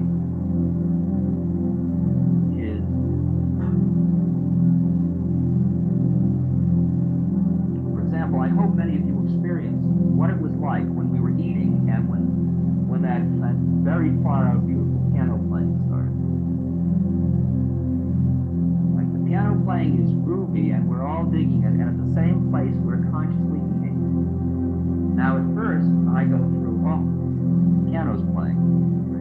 How can I concentrate on being conscious if the piano's playing? On eating. Then I realize that in order to do my task, I'm turning off part of the universe.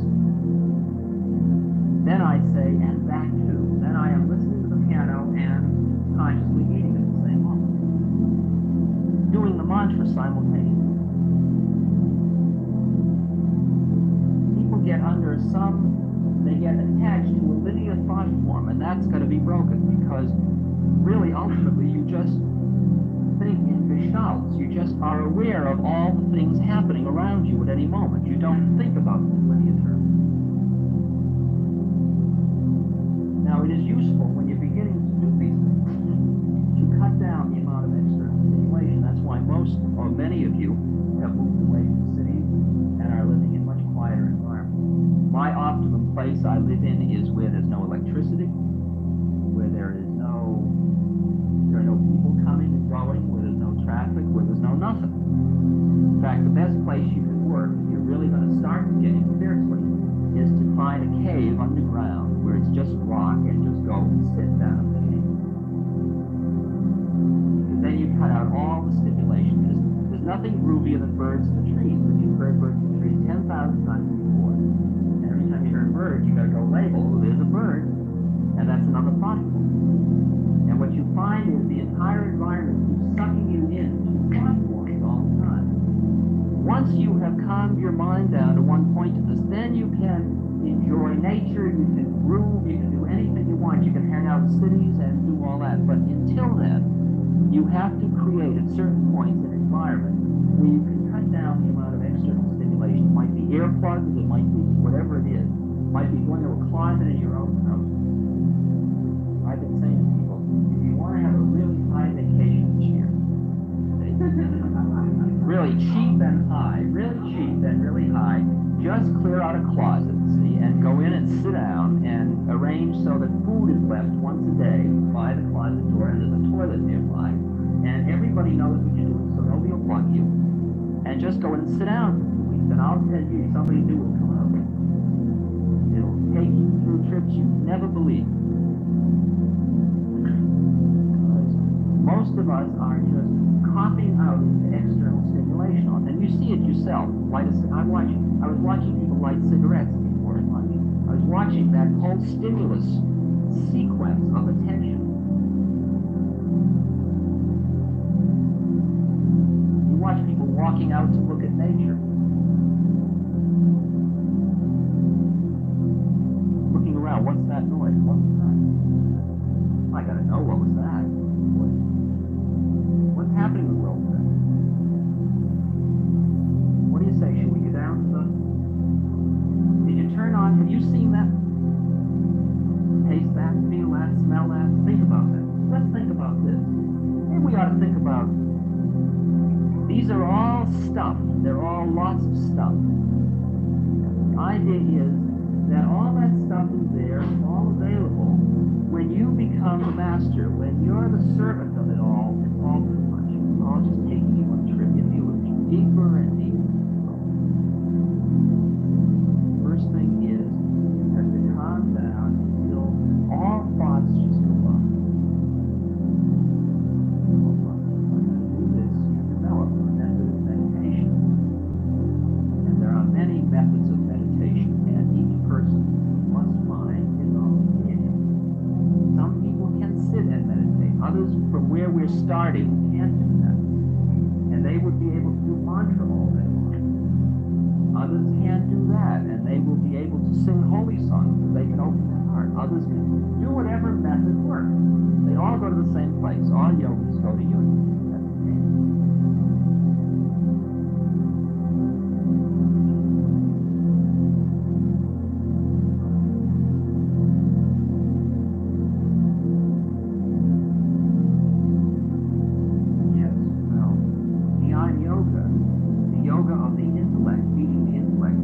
Exactly the same place. The only difficulty is that it is infinitely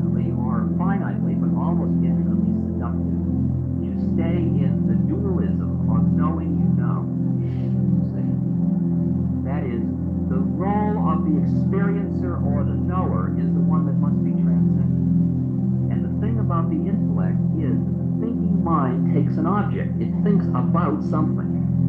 And therefore it keeps preserving that relationship between the thinker and that which is thought about.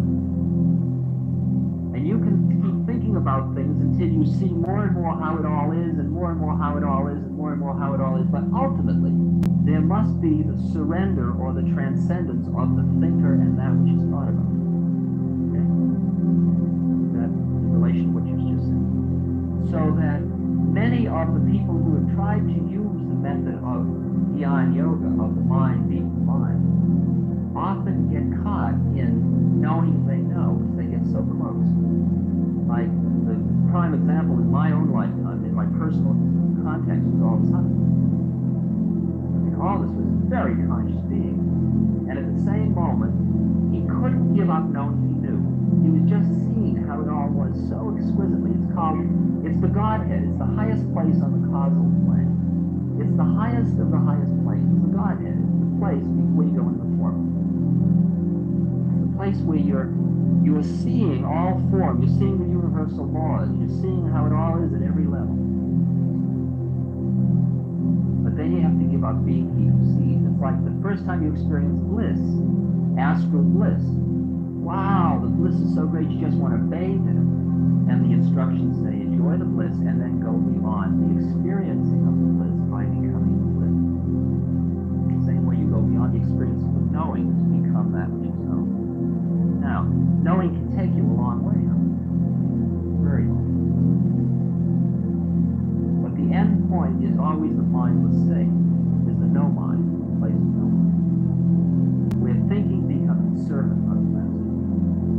Just like your hand doesn't go up by itself, you lift your hand. Well, the same way, your thinking mind is available when you need it. But all the rest of the time, it's just nothing. Absolutely nothing.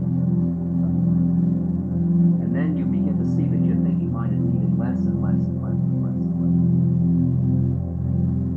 And that's very, very far out. When you begin to understand that wisdom and knowledge are two entirely different matters. And the knowledge is very finite and the collection of objective knowledge is like a drop in the bucket compared to what it is to be wise. Because being wise is when you get out of the time-space locus that says, I am being who knows, then you merge with that which is around you and you become wisdom.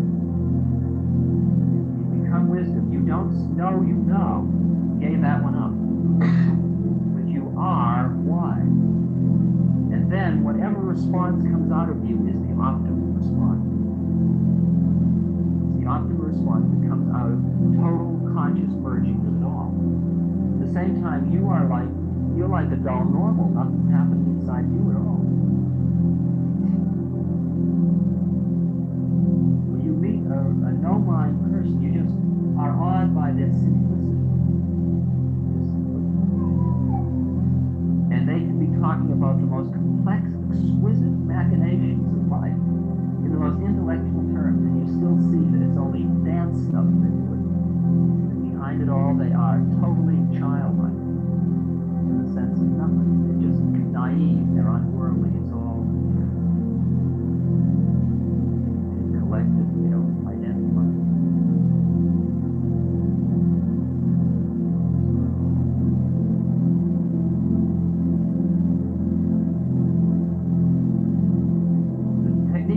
Yoga is beautifully exemplified in what's called the koan, which is the technique, of foiling the rational mind by giving it an impossibility or a paradox. And when you can understand it and say yes and embrace the whole thing, then you've transcended the rational, linear process of life. But the other techniques of meditation are just to take one place and focus on it and bring your mind down and down and down and down and down and down until you can stay in one place and all other thoughts go by. Be it somebody's eyeballs, be it your breathing going in and out, be it the mantra, be it a face, be it whatever it is. Until there's only that. And then you wipe that one out. That's the secret, that's the trick, that's the steps. Pratyahara Dharana Dhyana and Samadhi Pranajams. You go in, you sit down. See, I'll go into my room and I'll sit down. And I'll get comfortable.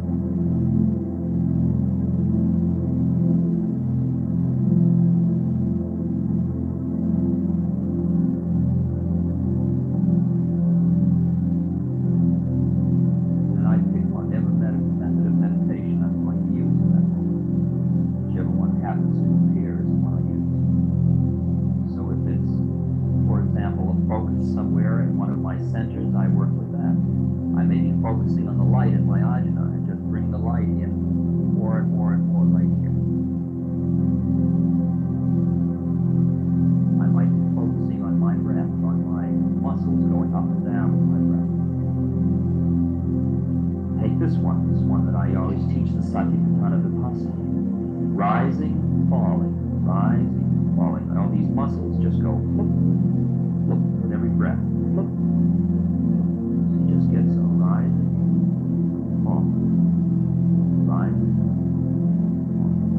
Stay 15 minutes every morning, every evening. Sit down and just watch those muscles go up and down.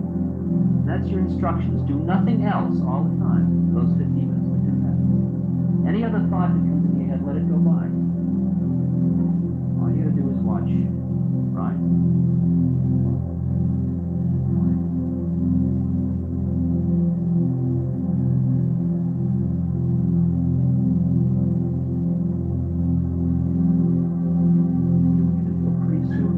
Those little muscles inside here that are doing that.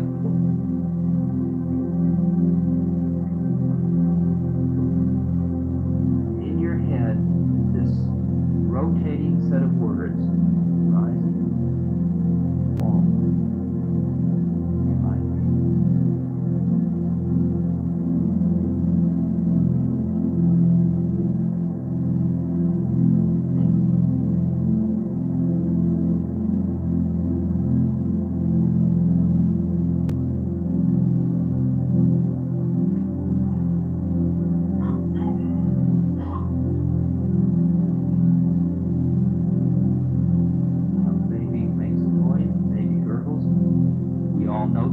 Gurgling. You can note it if you want. Baby gurgle. Then rising, falling. Window rattles. Rising, falling. Knee hurts. Rising, falling. You just keep coming back to that place. You're just slowly foiling the mind's ability to take you on trips all the time, that's all. And the calmer and the more centered you get. Tai Chi with the body. Your consciousness is right where that is, somewhere else. You're not thinking about other things. You're not thinking, here I am doing Tai Chi. Just, that's all there is, just that consciousness. Total one-pointedness. In karate, the way a board is broken is that your full consciousness is right on the back end of your hand when you do that. All the energy is right there because you're not thinking about anything else. You're not thinking of, now I'll break the board. One-pointedness of mind is an extraordinary vehicle. Prerequisite.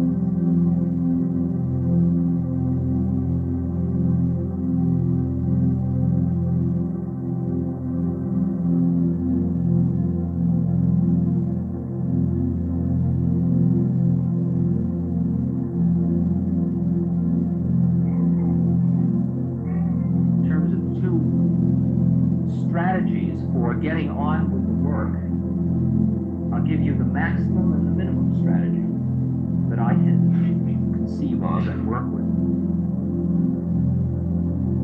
Maximum strategy was when I lived in the temple. 4:30, bathing the river, back, bathing with mantra, up in up immediately. You start around 2 in the morning. You're sleeping on the hard surface. You don't sleep too deeply. You didn't eat. You only eat at noon. You don't eat in the evening so that you're very light so that you don't sleep that deeply. And around 2 in the morning, you start a dream. You start the mantra going, right? When you want to keep sleeping. So you're home one day, home one day. The dreams are going by. They're just astral work you're doing. Just like this is physical work. Just stuff you're doing without your karma. And all you do is do it consciously. Note your astral life going by you. Dream consciously. It's the same place you get into when the alarm went off and you don't want to give up the dream yet, and you remember to get up, but you also try to keep the dream till you finish with it. Everybody goes through that with a 2-level operation. We do this for 2 or 3 hours. And then 5:36, 4:30, whatever it is, you get up and you wash and you do your toileting and all that, and then you come and you sit down in front of your puja table. You sit down in front of a place you have designated as a place where there is no other game but the game of becoming conscious. It's a crutch. These are all crutches. They will all go ultimately. When you're in no mind, you just live just like everybody else all the time.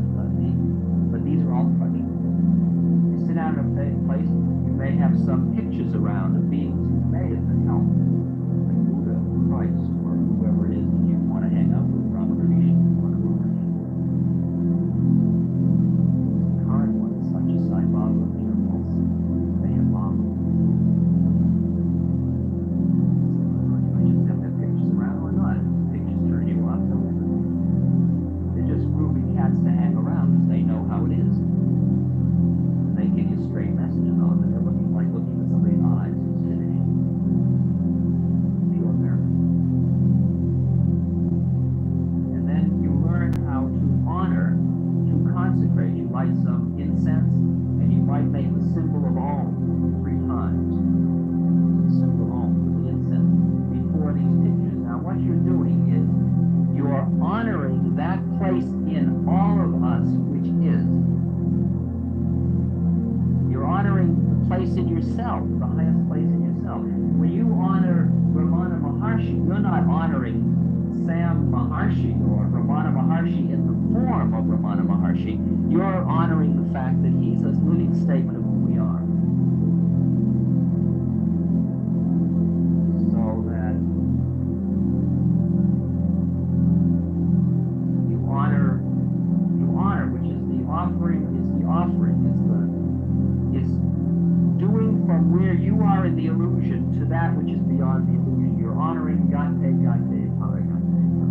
again. And then you do your puja, and then you sit down, and then you start to center.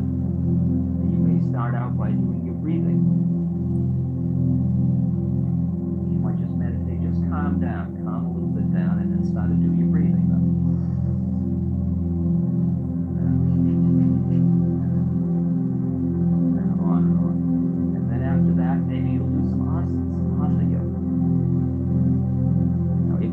Oxsns, which you'll finally figure out. You're going to get your body straight because you'll see that you're spending most of your time doing this, and all this business. And as you finally get pulled into getting your body straightened up. The thing about Hatha Yoga is it not only gets you so you can sit your body out, but it opens, when it's done right, it sensitizes you to a whole lot of nerves in your body that you can hear. You start to hear them working. Like radars. The third thing that oxsns are is that they are mudras, they have statements in them. That every mantra, like you go into a twist,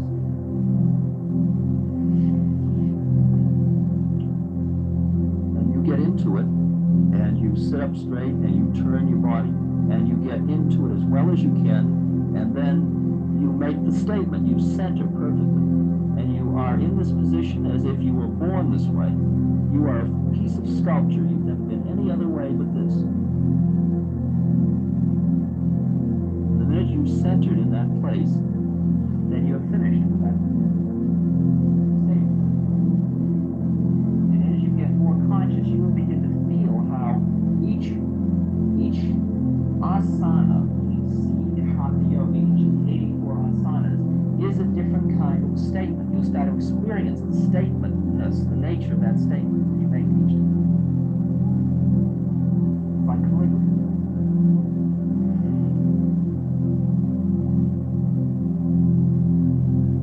And you do your asana slowly and consciously. You take each asana, you go into it gently, you make the statement, you come out of it, you go into the next one. A good hatha yogi can go through all 84 of them, just in, flip, out, in, flip, out, in, flip, out, and all the time the same perfectly set. Finish your asana, and then you meditate. You're rising and falling, or focus on something, and do that for 15 minutes, 30 minutes. Now I'm giving the maximum program. Going on a maximum program, then you might go to Tai Chi. Then you might take tea, or take something very light, very, very light. One meal a day is fine. And then you would sit down and you might read like one of the writings of somebody who's made it. You might read the writings of Ramakrishna or Buddha or something like that. Don't read secondary sources. Read the straight stuff. Read the New Testament. Read the words of Jesus. Don't read the rest. Get the Bible where it's in red, where Jesus speaks. Read his words. The rest.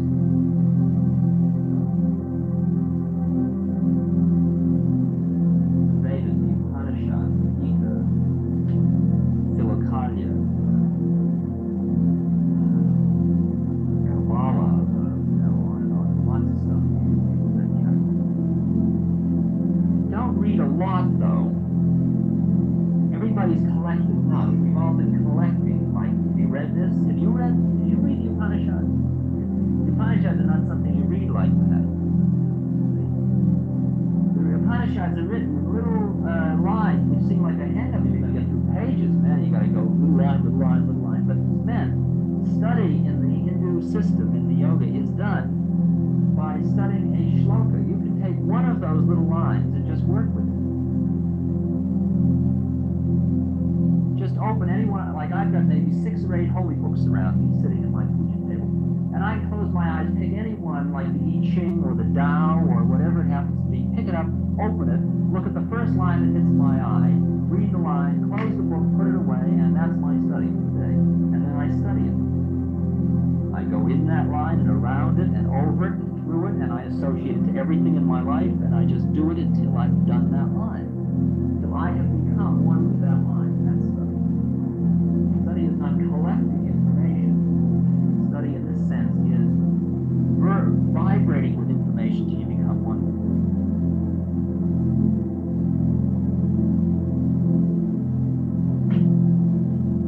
Now, at around 10 or 11, if you've got karma yoga to do, you do some karma yoga. You might have to clean up your room or brush something or do something for, and then at 11 you may hear your food.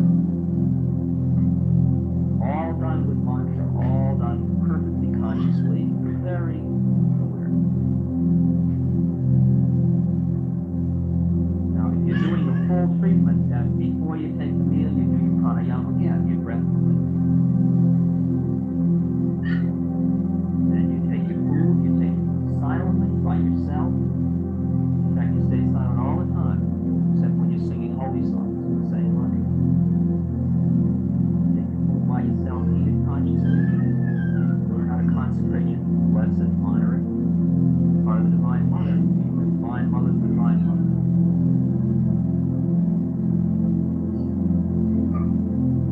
After you be in your rest,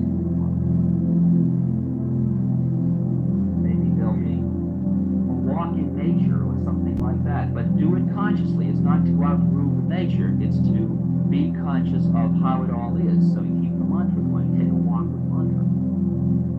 Just look at it all and watch it all very slowly. Or just sit down and meditate. You can do it.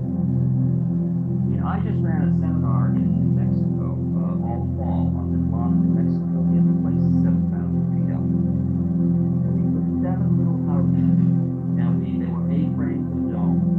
And we insulated them and heated them. And then there were 19 of us. And then everybody would go go into one of these houses or anywhere else 19 days. Usually they go in 5 days first and then like 14 days or 10 days. That the house had in it a little wood stove, supply of wood, bottle of water, period. It was completely cleaned out. You would walk in there and I would so I would determine what people would take in. So the first time I'd say, what would you like to take in from cabins? They'd say, well, I'd like to take my sleeping bag, and I'd like to take these books, and they'd make a list of books. Then I want to take my notebook so I keep notes of what happens to me. I think that's wonderful. I'm going to take some candles, I'm going to take these holy pictures. Oh, that's all groovy. I think I'll take a little knitting or something, or I'll take, I want to do some sketching. That's wonderful.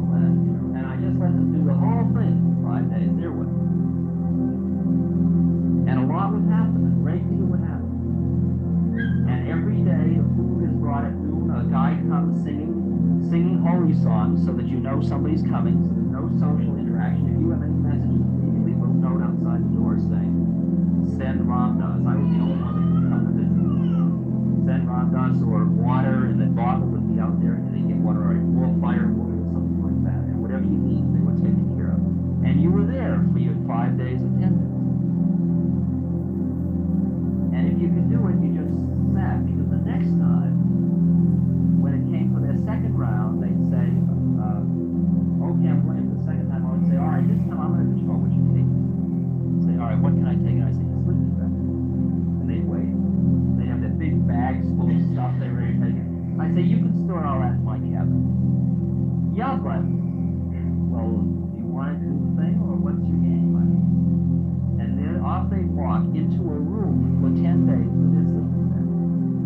Well, you can only be fascinated with making tea and with keeping yourself warm and walking around the room so many times. You can only sleep so long. First, everybody goes into a long sleep thing. So you sleep and sleep and sleep and sleep. And then you get tired of sleeping. Then what are you going to do? You know, but it's getting dark and you're not sleeping. I mean, if you want to go on a horror trip, you climb the walls. What did I get myself into this thing? I've got to get out of it. I got to remember. I just thought this important thing. I can't write it down. What do I do to remember it? No way to remember it. Either you got it or you don't got it. And by the end of the 10 days, whoever comes out of that is really interesting. Now, some people freak and they can't make it. They're not ready to handle that. And they just go, you know, then suddenly you find them in the kitchen. You know, like, and then people have the option of some people fasting. Some people went in for 14 days with only their sleeping bag and didn't take any food. Had water and wood. And the thing that when you do this, you become awed by how much stuff your mind is creating. You really get a chance. If you go out and walk around nature, you get a whole lot of new stimulation. But if you just stay in this little wooden room, in your cell, in your monk's cell, it's interesting. When you first go into the monastery and the monk's cell, you think, oh, these poor monks, this is so simple. Until you get to know that all you crave is monk's cell. First, you create a house for yourself. The first house is full of antiques, beautiful stuff, paintings and rugs and records and hi-fi and stuff like that. And then you notice that everywhere you move, you carry all this stuff like this turtle on your back. And then pretty soon you notice that most of the stuff you're not using or listening to until pretty soon it gets lighter and lighter and lighter and lighter. So all you really want is a little white room that you can mat on the floor, go in and sit down. And it blows your mind when you suddenly see how easy it could have been, or can be when you're ready. But you can't make believe you're ready when you're not ready. Because that's as phony. That's as phony as anything else. You go in and you sit in that room, and all the time you're wishing you weren't in that room. You can outwish the room. You can use the system. And what I done in India was that I was only just so ready. That was all there was to it. That I could get just so far, and then my attachments to worldly things kept catching me. I still had stuff to do in the world, and I couldn't make believe I was done because I wasn't.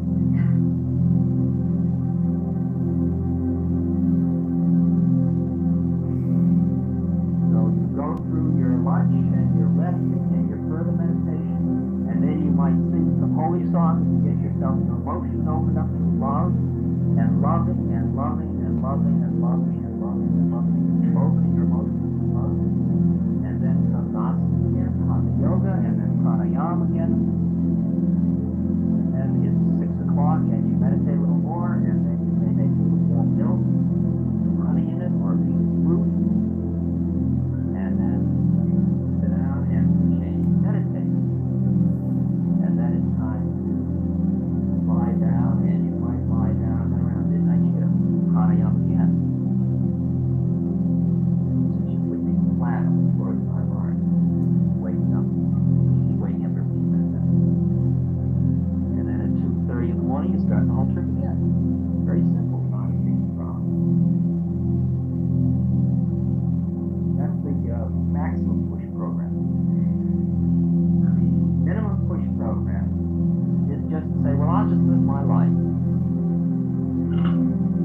But I'll watch myself live my life. I'll become a witness of my own drama. It is true that to the extent that you can witness your own drama, your drama will change and become more kind.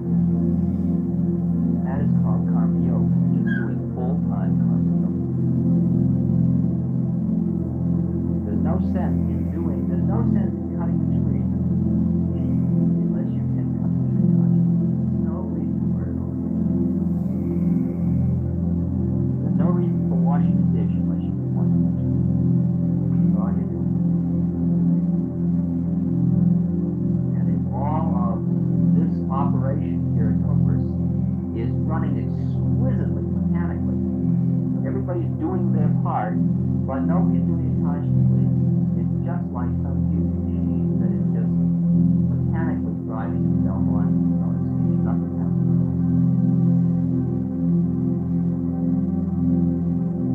And it's the ability to have that center or that witness or that third thing, which is constantly here and didn't see that all the actions you're performing all day are just actions you're performing all day, and that there is no attachment on your part to any one action.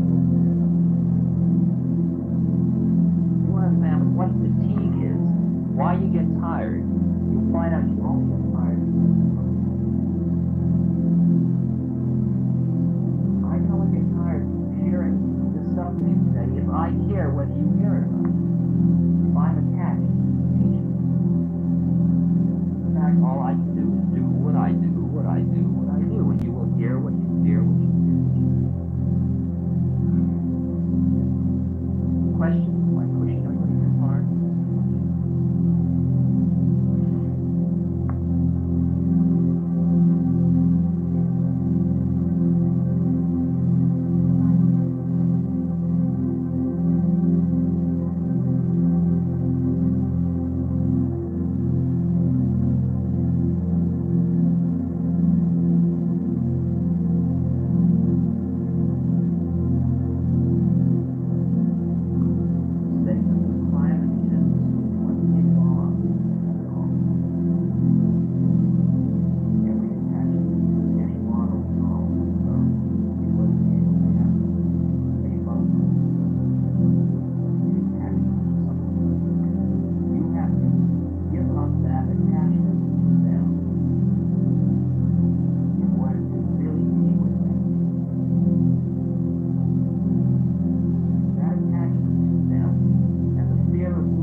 stuff. You just have to go get attached to it.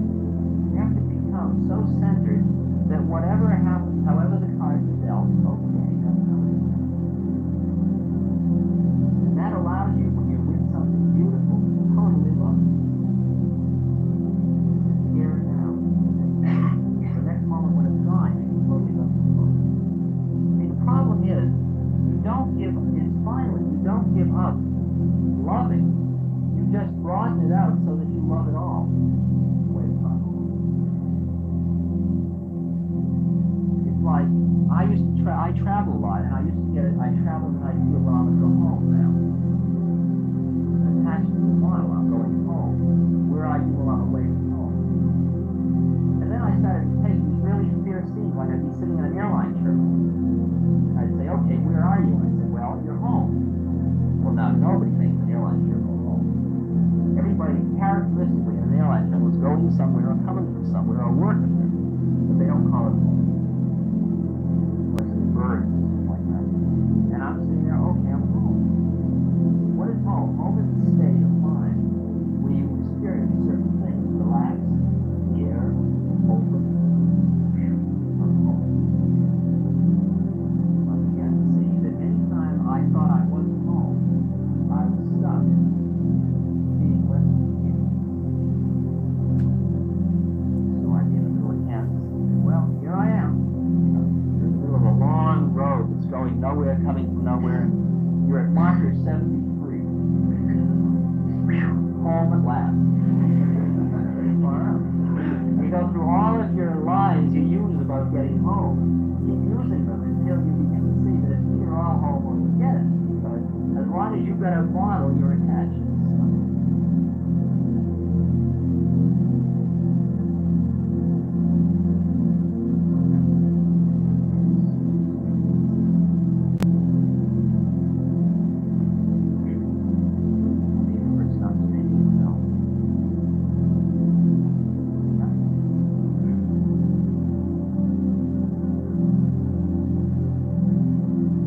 What would happen to all of this that we're anybody taught me?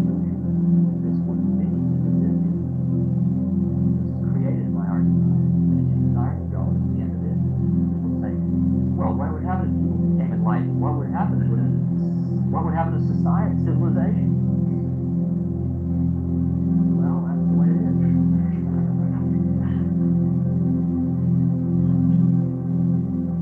Now maybe I haven't put it positively and beautifully enough. Maybe I haven't told you about how to love the Divine Mother enough. Because remember, attachment can be negative as well as positive. You can be so busy being attached to the white room that when the baby chirps or the bird sings or the nature does its thing, you say, oh, I wish it would stop. How can I meditate? That is as much attachment.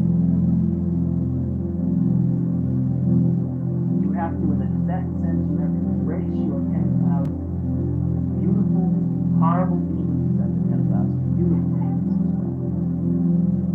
Things you desire, you've got to let them pass. The things you don't, that repel you, you've got to accept. You've got to say, yes, and that's right, and that's sure, right, that was. Realized being says, once to be is lost to be.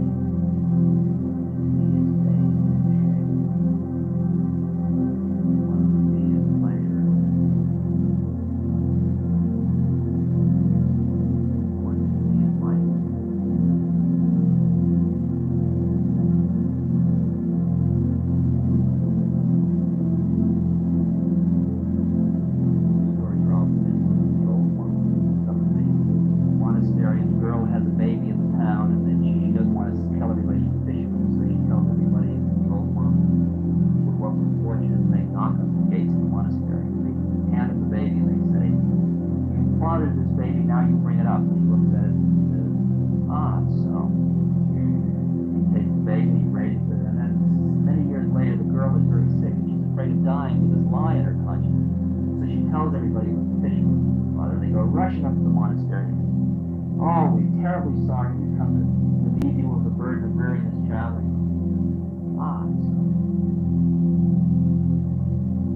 However it is, it is.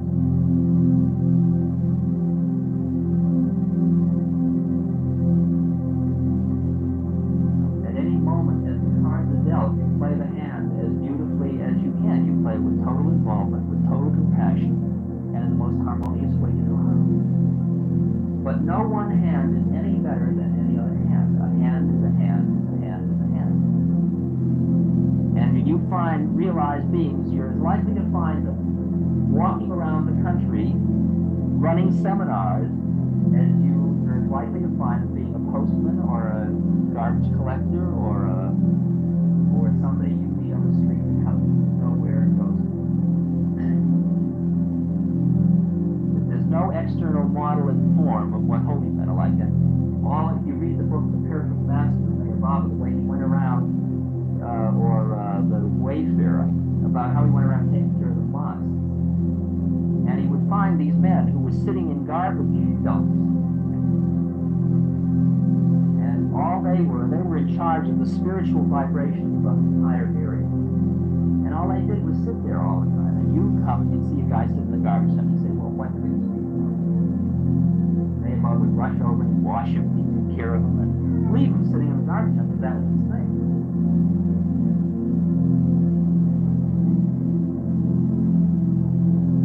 Trying to measure all of this, are we doing important work? Important work is like something really meaningful. Whatever you do it consciously, and you are doing the optimal thing at that moment. If you walked into a grocery store and you're in such a rush to get home to meditate, that when you get to the cashier's desk, you get frustrated with her because she's holding you up, and therefore you send forth a vibration of anger which makes her tighter. You've just created new karma that, boy.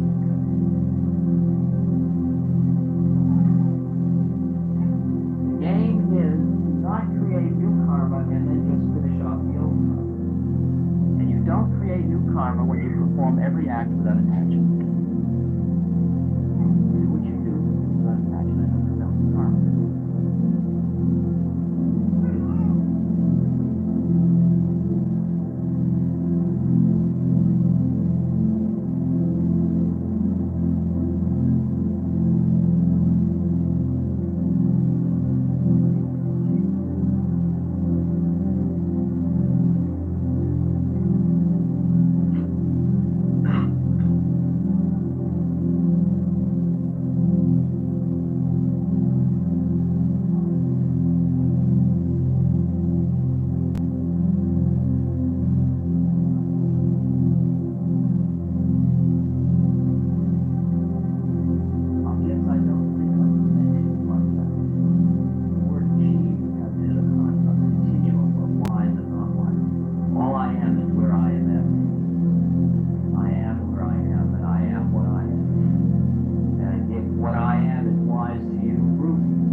my mind, there were 50 people in the room, of which some are heroin addicts, and some are doctors, and some are social workers.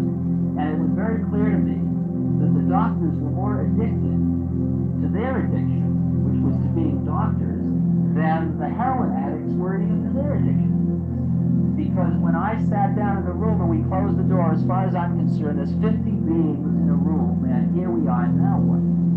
Let's cut out all the crap of roles and who's going to do what, and doctors, and I'm sick, and I need help, and all that stuff. It's all melodrama, and here we are, now, here we are. And you look at another human being and say, here we are, and they acknowledge it.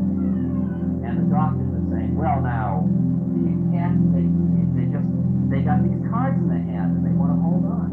They're enjoying the power. It's an ego trip. Very pointed. They're busy doing good, and they got to have something to do good to do.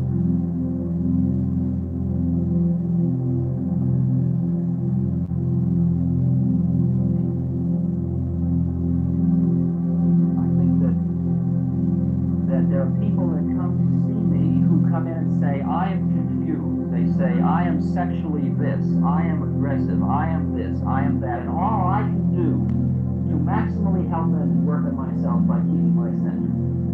And if I can keep my center, all Monday fed meal, all Monday fed meal, all Monday fed meal, and as fast as they say any of those things, they get free of them because they keep noticing that behind that, here we are. For instance, and I said, I got this terrible problem and I don't know where to turn. Like a woman comes to see me. I think I told this last time I was here at Cooper's. A woman came to see me and she tells me her child's taking drugs and she's worked all her life for her child, and now the child's run away and forged the chest, and boy, she's got a really sad story. And she takes about 15 minutes to tell it. And I don't know why I've come to see you, but it's a last desperate effort. And all the time I'm doing all Monday, all Monday. And she gets all done with this whole thing. Not looking at me, of course, at all. And then she looks, and I'm sitting there. Now, that is lack of compassion. The most compassionate thing I can do for her is not get sucked into the melodrama she's just laid on me. And what I in effect say is, you're absolutely right, all that's true, and here we are, now what? Because behind you being a mother whose daughters run away and all that, I just met you, you're a human being, and I'm a human being, now what do we do here? And within just moments after she feels the freedom that comes from that, because everybody else, she's so good at it, and such a poignant story, she just takes everybody with her all the time. You know, any doctor would want to help her. And what happens is immediately she starts, the smile comes and she starts saying, well, I was actually kind of a headhead when I was a child, too, you know, that next level of the diet. And she goes through that whole level of it. And she's saying, and I don't know why I've come to see you, I certainly feel wonderful, but that's all silly, terrible thing, but same moment. Now she can't maintain it within an hour after she leaves, she'll be right back in the drama. And that is a karmic problem, and you can't do anything to another human being. You can only provide an environment where if they are ready to grow, they will grow. And the whole thing of psychotherapy is what I call creeping professionalism, is that one human being thinks they're going to do something to another human being, which is merely a trap they are stuck in. Because it is really doctor cure thyself. That's really what we want. If I were trained psychotherapists, as I used to do in the old days, instead of teaching them the Kreplingian system of psychodynamic, category, and doing the MMPI and the Rorschach, I would teach them how to center and meditate. Because it's almost a universal. You want to be a better truck driver, you want to be a better therapist, you want to be a better mother, you want to be a better lawyer, you want to be a better holy man, you want to be a better dishwasher, you want to be a better thief, you want to be a better whatever your game is, you come centered, subconscious.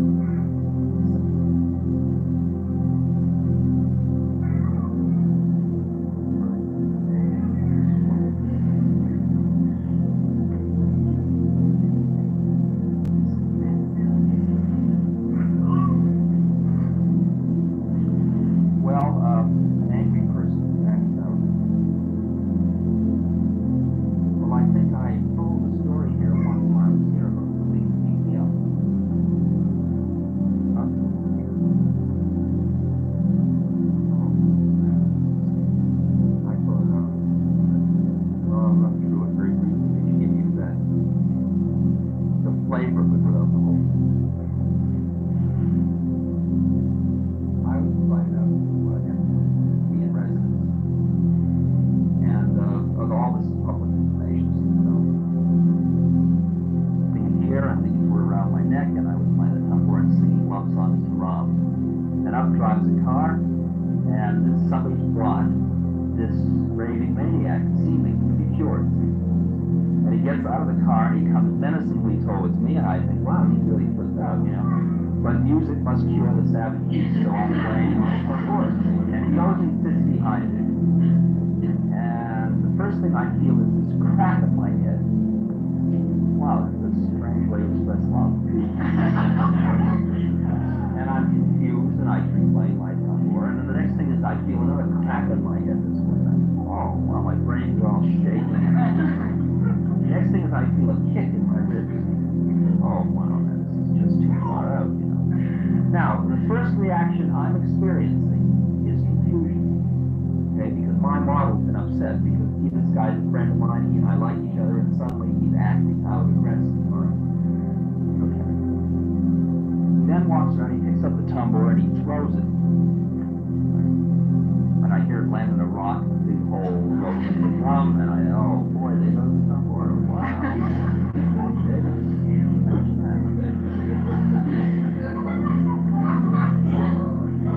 And then he picks up the gospel tree around the Krishna and he throws that over the side. And I think, oh, shouldn't have done that. He screw around with me, because obviously I'm a lousy tambour player, but don't fool around with Ramakrishna. I mean, he's really something. Papa, baby, that's a bad thing to do. And then he gets me down, and he's got my beard in one hand, and he's got his thumb in my neck. And he's got me, I can't talk, and he's got his hip in my ribs. And I'm looking at him like, oh, wow. All the time, my thoughts are, I wonder if the beard rips off, or the whole chin rips off, or the neck breaks, or what are supposed to happen first? You know? Nothing more than just like, wow, this is far out. And so then he gets up and I stand up and he takes the beard beads and he rips them. And he's holding a section about this long that had been broken, so there was a string tied to them, and he's got them in his hand. And the rest of the beads are falling off. Now, these are the beads my guru gave me, and like, the hell with everything else, man, I want those beads, see? So, I'm picking up the beads, he's kicking me, and I don't care. Like getting the beads, and I get the beads, and I take the ones left of the necklace, and I throw it into the house where he can't get at it. And he takes the other beads and puts them in his pocket. And these beads have disappeared, these other loose beads. And then he goes and he gets in the car to leave, and he says, get me out of here, it's you against me, they've taken you over. And all the time I'm saying, wow, maybe they have. I'm like, sure, I'll go you ship. Wow. Then I walk over to him and I say, hey baby, I really want you. But I see my desire, I'm attached to the beat. All in the center. He says, you want them? And he takes them and he throws them. And then he gets out of the car and he comes at me, and I see them land in white flower. And just as I see the white flowerness, he starts to hit. Now, I've gone through all of my, see, I've never been beaten up since I've become a holy man. I don't know what you feel like when you get beaten up and you're a holy man. So, you know, a holy man, some holy men sit there and everybody kills them, and other holy men fight back and there's samurais. How do I know what a holy man's supposed to do? I don't know what instructions for being beaten up when you're a holy man. So I'm playing it by ear. See, I'm keeping the mantra going, and I'm like very confused because what am I supposed to do? I don't know. I'm not supposed to do anything, I guess. And it's like, wow, you know. And then I dig on the catch of the beads, and then I dig that the bead situation's all over. And then suddenly I feel absolutely free, and I suddenly feel this total love for him. And the minute I feel love for him, I beat the hell out of him. And I push him over, and I get him down, and I'm sitting on top of him, and I'm right on top of him, and all the time I'm whispering in his ear, I love you.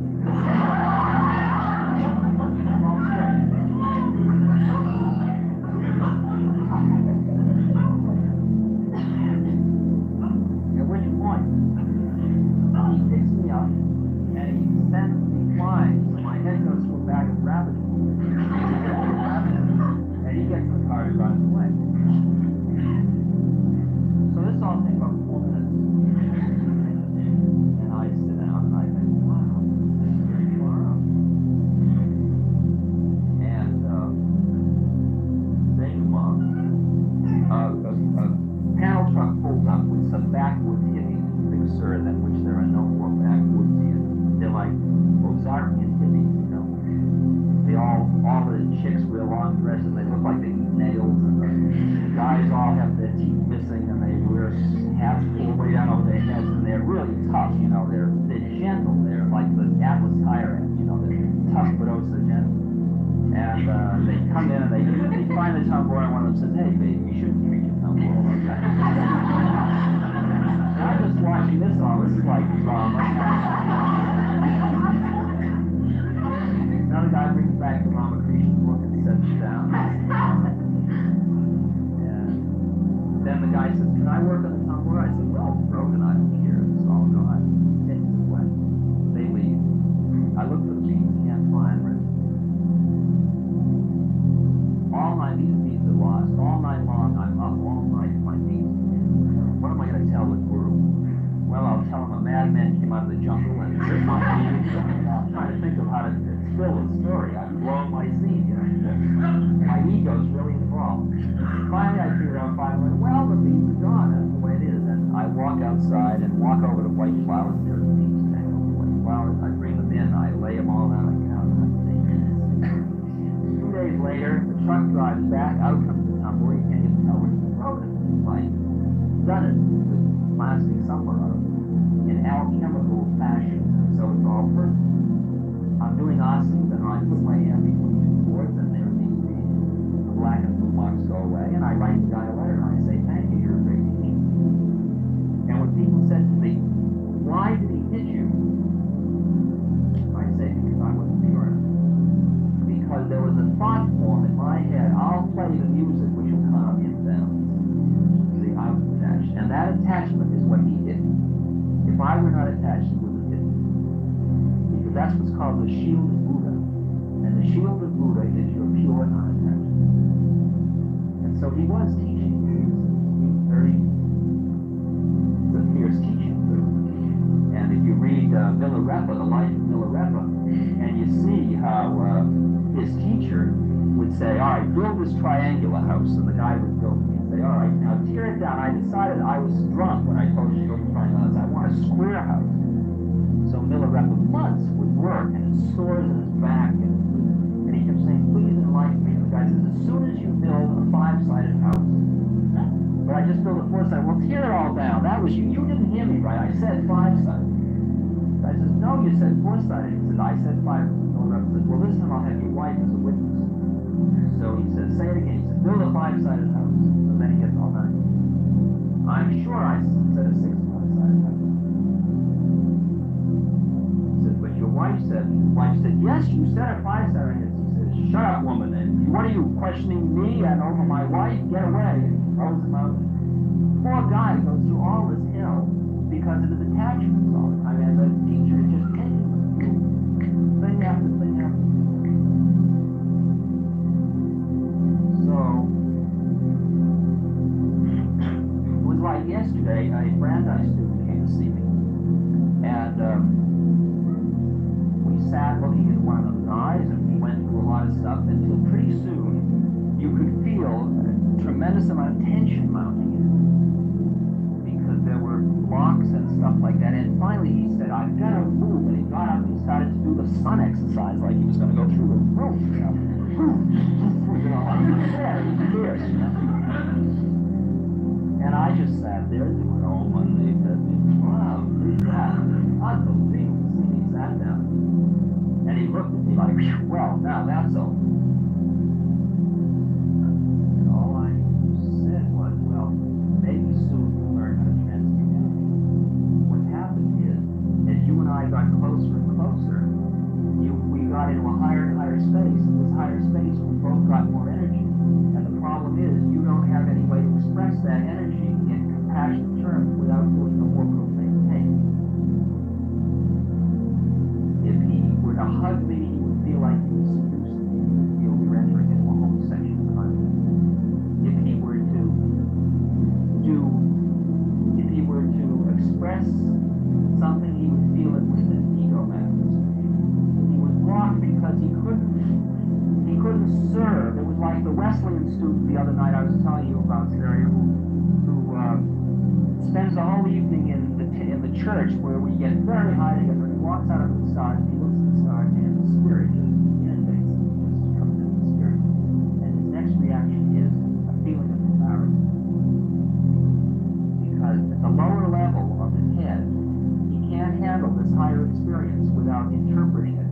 I must be getting soft in the head. I know I don't believe in the spirit. And all you can do is keep centering. I can free the guy from being bound as long as I'm not bound in his little thing.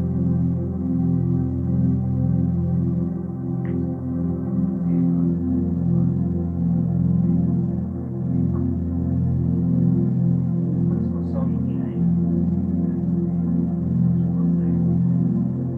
Yeah, in terms of the activist scene at the moment, it strikes me that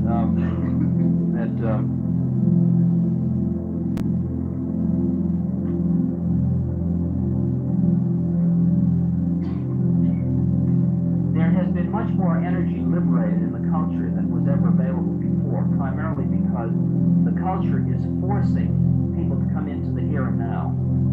Television, transportation, everything forces that. And as that happens, people get more and more energy as they come into the here and now more. And they have their old models of what to do, which is external freedom models. Like if you make it externally beautiful, it'll be internally beautiful. That's an old model. And therefore, they get into doing the thing to get the external freedom harder and harder and harder with more and more energy. So that when they do that, though, they still do it in the idea of good and evil, that there is the other side, which they don't empathize with, so that it's we against them. And the minute they do a we against them, if it's the ecologists versus the polluters, if it's the blacks versus the segregationists, if it's the hippies versus the establishment, whatever it is, it's like a polarization that they get caught in. They get caught in the yin-yang of it. Whether it's male, female, or whatever it is, they get caught in yin and yang. And they, as a result, create the polarity more and more, because as long as they're attached to one side, they create the opposite. Now, to the extent that a person is conscious, they can make a statement for ecology by their way of living, which is ecologically harmonious, and they can make a statement to another person about ecology which doesn't create in the other person a feeling of distance.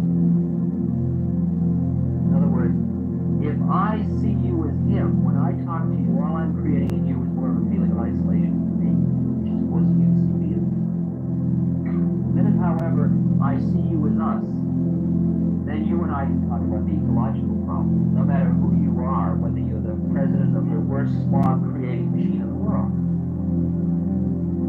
Now, my further feeling is that we are gathering in larger and larger numbers in order, it's a method for getting high or coming into life, like Woodstock, and gatherings, which are social political statements, but they are social political statements incidental to the fact that they get people high. Like hundreds of thousands of people are planning to go to Toronto in July, which will be another Woodstock, it appears, called. And it'll be for peace, and it'll be for ecology, it'll be for all good things and against all bad things, okay? The fact of the matter is the people that are gathering there to feel that experience of whatever that experience is.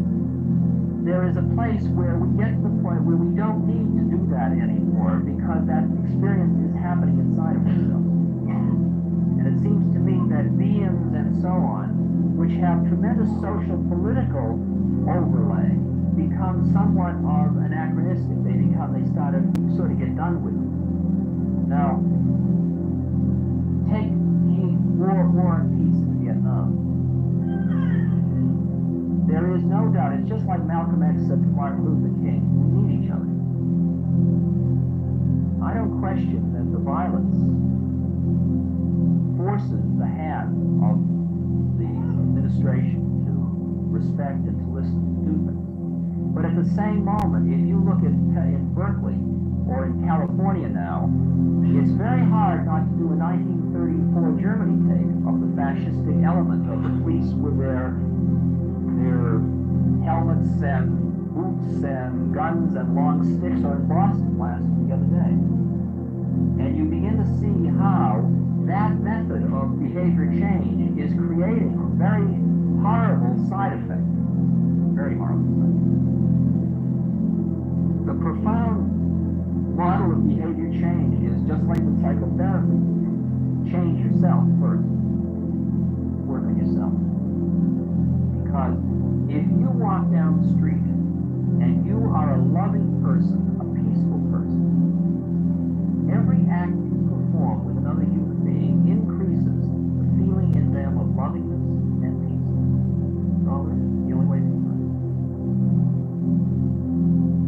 And that in turn increases their loving and peacefulness, which in turn affects the next person. There's the old story the other way it works, where you yell at somebody who goes home and he hits his wife, who beats the kid, who kicks the dog. My father brought whatever the thing is. But it's a story of the spin-off. Well, the spin-off works the other way, the same way. And the thing is, if you want to live in life, the first thing you do is become light. When you be light, then you live in light. If you don't be light, you don't live in light. You can't be dark and say, why aren't you giving me light? It doesn't work that way.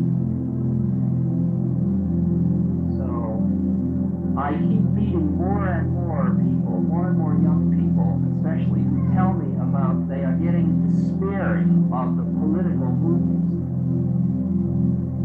I'm even starting to meet a few blacks who are saying that now.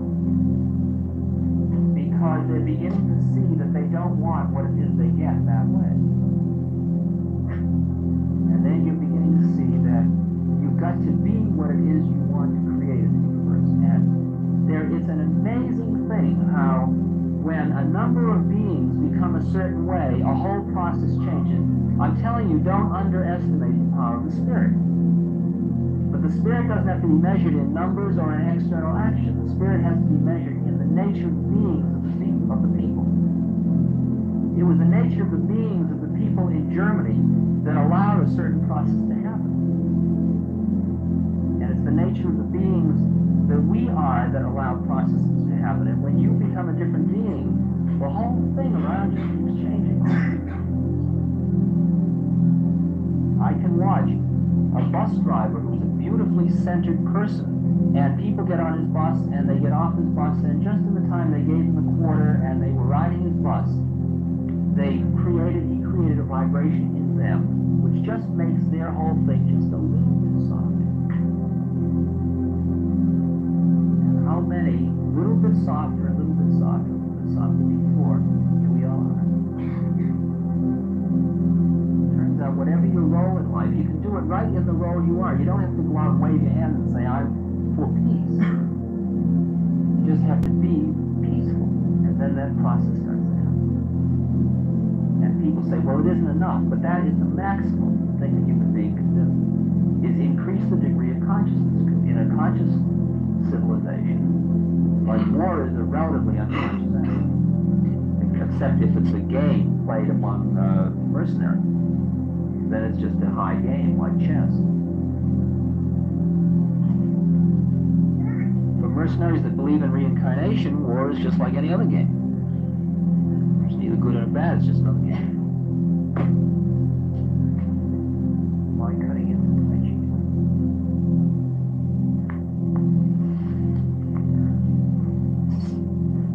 Yes, it's 3 minutes past 5. Now, until is 8 o'clock already? I'm sure. Is that too long? I'd rather have 8:30. For some reason. No, maybe all right. 8:30 we are. Huh?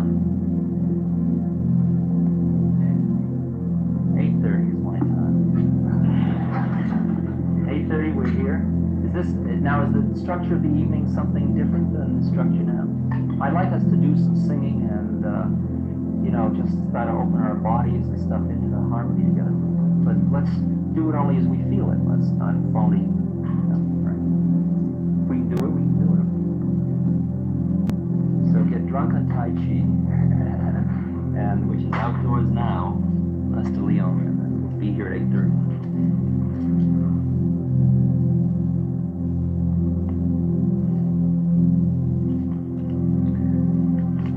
When I was in India, I started collecting quotes, and I collected books full of them.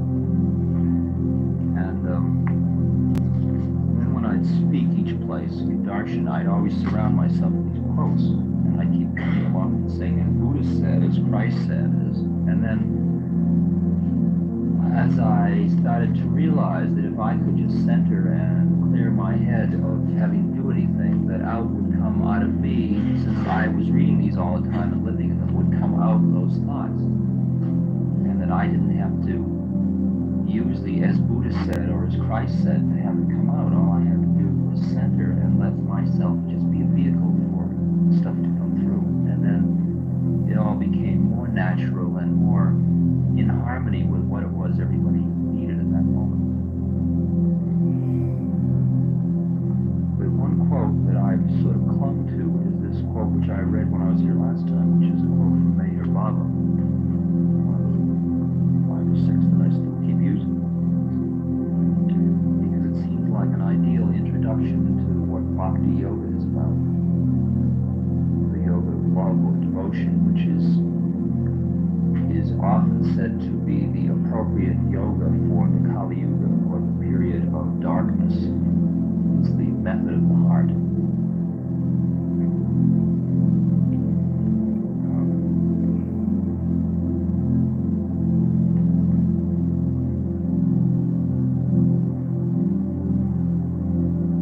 Mayor Baba says, love has to spring spontaneously from within.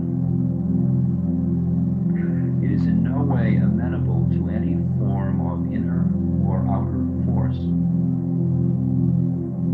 Love and coercion can never go together.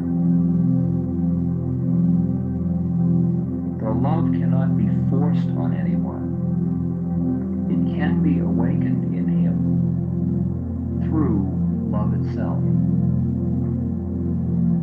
Love is essentially self-communicating.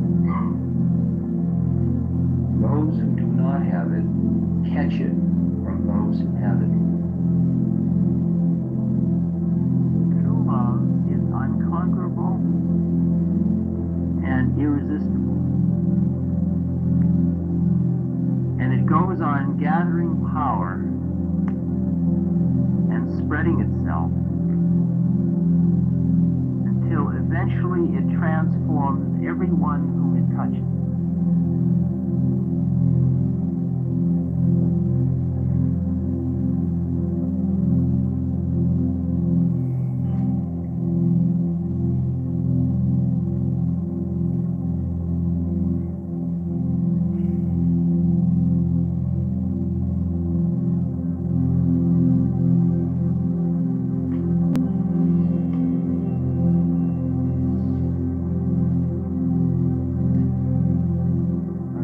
Love fits into the scheme of things in relation to consciousness, which we've been talking about most of the day. You have got to have wrestled with and come to a deep understanding of the statement that love and consciousness are an identity. That is, they are exactly the same thing. And if you want to take it one step further out, love, consciousness, and energy are an identity.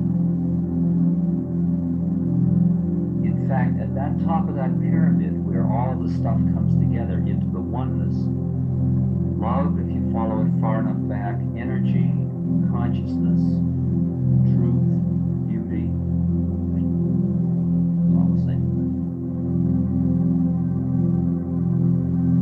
They're just different perspectives, different emphasis of the initial statement, which is unstateable. Now, when you open the 4th chakra, you experience more energy, and that is done, and the experience is one of greater and greater love for all things, all things.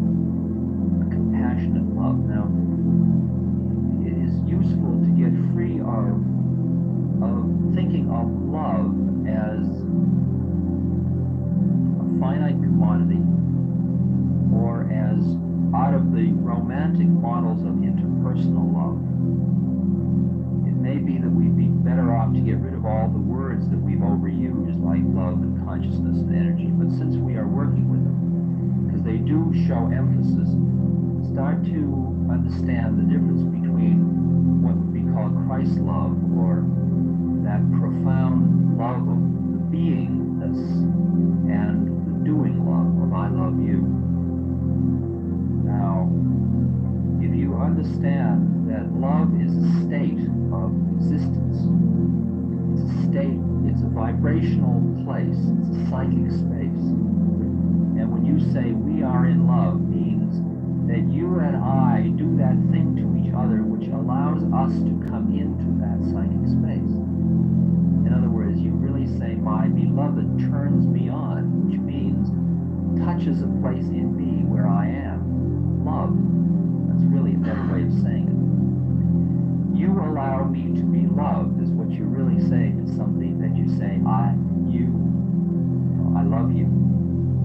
When I say I love you, it means that you allow me to be loved, which is a more exact way of saying it. You turn me on to that place in me where I am loved. And if you start to see that as you transcend, you notice that when you are in love, you are as much concerned with the well-being of your beloved as yourself. And if they haven't eaten, you don't feel like eating. And you're really, there's that place where you share karma, if you will. You merge with that other person, and their problem is your problem. You don't decide whether it'll be your problem. It is your problem because you've merged in that way.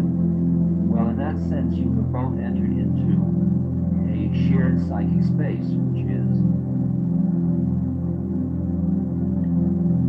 what happens the minute you can transcend the boundaries of your own individual separate identity. Now,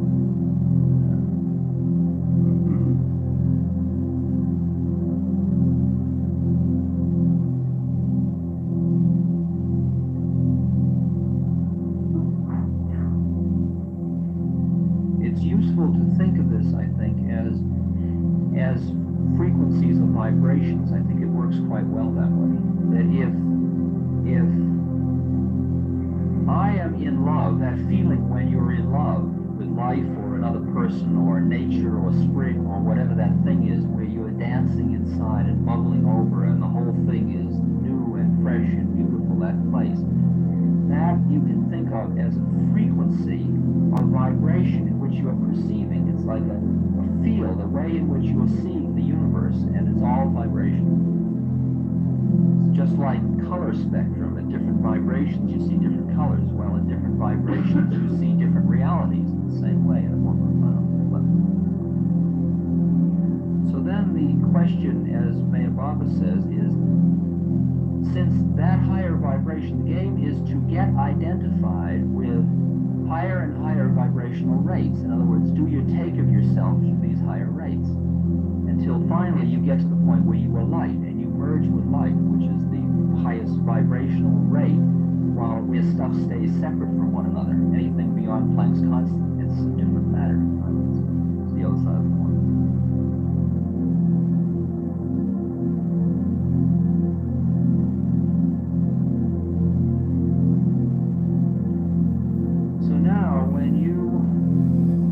To change your own vibrational rate, one of the games to do it with is to calm the mind down till you get free of all of the thought patterns that keep you stuck at this vibrational frequency, this channel. Another way of doing it, which is the Bhakti Yoga way, which is within dualism, is to pick some entity to which is exuding love by its nature, or light, or love, light, life, etc.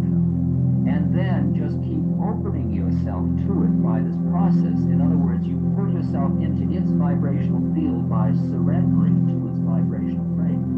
And the reason you can do it is because it's perfectly safe. Now, Maya Baba, for example, says, all you've got to do, you want to go the whole trip, all you've got to do is love me. egomaniac. Just love me enough, and you'll become enlightened. But what he's saying is, through your ability to love me, you will tune in on the place in you which is love, and that place is the same place as full consciousness. That's what enlightenment is. Where you become one with love. You are love, you are light, you are energy, you are consciousness.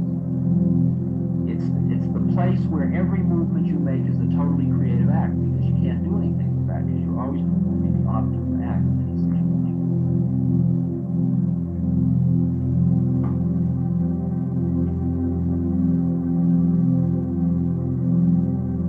Now this method of bhakti yoga can be done in about 10 different ways, depending on which way you get turned on.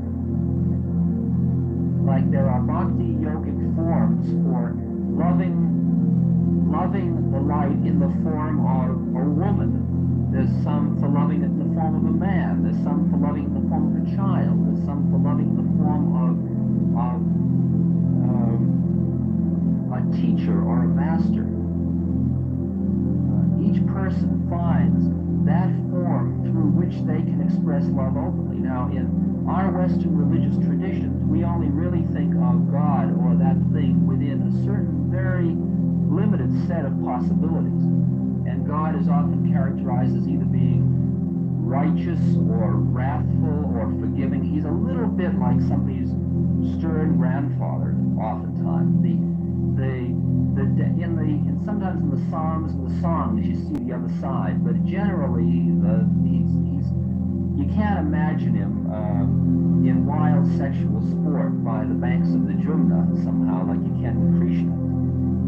Because Krishna is spending every autumn of the full moon, Krishna plays his flute. He's the eternally youthful, beautiful young boy. He plays his flute, and all the chicks in the countryside drop whatever they're doing. They leave their babies, their husbands, their milk buckets, everything. When Krishna plays the flute, they come, and they come to see him, and it's a full moon by the riverbank, and 16,000 of these gopis, or goat girls, these milkmaids, come and stand around just loving him, and then in order to fulfill their greatest desire, he makes himself manifest in 16,000 forms. He makes love to each of them just the way they want to be made love to. And in that wild moment, they become one with Krishna, and they become the divine. They become divine at that moment. Now, that story, which is a traditional story in India, is a very hard one for us in the West to think about in religious terms. And many Indians sit around, pundits say around, is this pornographic, or is it, because once the spirit's lost, well, what everybody does with the head. But it turns out that there is a sect in India called the Shaks who become the gopis in order to love Krishna that way. And they're men, and they're not transvestites in the second chakra sense, but they dress like gopis, and they go around, and their whole sect is designed to worship Krishna. And they worship Krishna in the relation of lover and beloved. And through that relationship, which is the highest form of bhakti yoga, it turns out, that lover to the beloved, you then go through the door of dualism into non-dualism. Now, the sect that I'm in is a servant sect. And the model of their service is Hanuman, monkey. Because in the Ramayana, in the story of Ram is this beautiful young prince, and he's a perfect karma yogi. That's who he is. He's a perfect father, husband, warrior, prince, everything. He gets sent off into the jungle, and he's a perfect jungle person. He does everything perfectly. He's always perfectly conscious. He's just a good guy, right? His name is Ram. Okay, now, just like most of these holy books, he has mine. Just like most of these holy books, they're always at two levels. That is, see, like in the New Testament, there is, of course, the Jesus story and the Christ story. See, there is Jesus saying, like doing his thing every day, and then there is Christ who's giving the asides to the audience. See, like in a Shakespeare play, saying, tomorrow's the big day, or, now it's all done, or, now the story's lived out, or that's according to the prophecy. You see, there's that meta guy, metaphig, who sees it all. See, and in most of the holy books, there are always those two levels. See, you always have, it's that you take it at whatever level you can take it at, so that there is always a nice story like the Ramayana. See, when you get a clue for how the two levels, like in the Ramayana, Ravan is the bad guy, but he's actually a good guy taking a bad incarnation in order to finish off some rough karma. Okay? And his greatest hope is he'll be killed by Ram, his enemy. See, because that will free him and finish him with his trip. So he's bad guy at one level and he's a good guy at another level. At one point, Ram is walking through the woods and the gopis, not the gopis, the nagas, the naked ascetics, are being bugged by demons. It's a great story. They're being bugged by demons. And Ram, they come to Ram and they say, hey Ram, would you get rid of these demons? Man, they're a real drag and we can't meditate and get on with our sadhana. See, it's like, would you clear out the scene of town so it's cool, so we don't, because the police are coming. So Ram says, well, I'll have to go see my guru to get a mantra to do it. So he walks through, swamp and bush to finally get to his guru, and his guru takes one look and sees Ram coming, who's God, of course, at one level. And the guru goes rushing out of the house and falls on his face before Ram, and Ram sees his guru, and there's his guru, and Ram is still the young guy, and there's his guru, and he goes and falls on his face, and they're falling on their face in front of each other. And Ram says to the guru, I need a mantra to get rid of the demons that are bugging the nagas. I'm translating this one.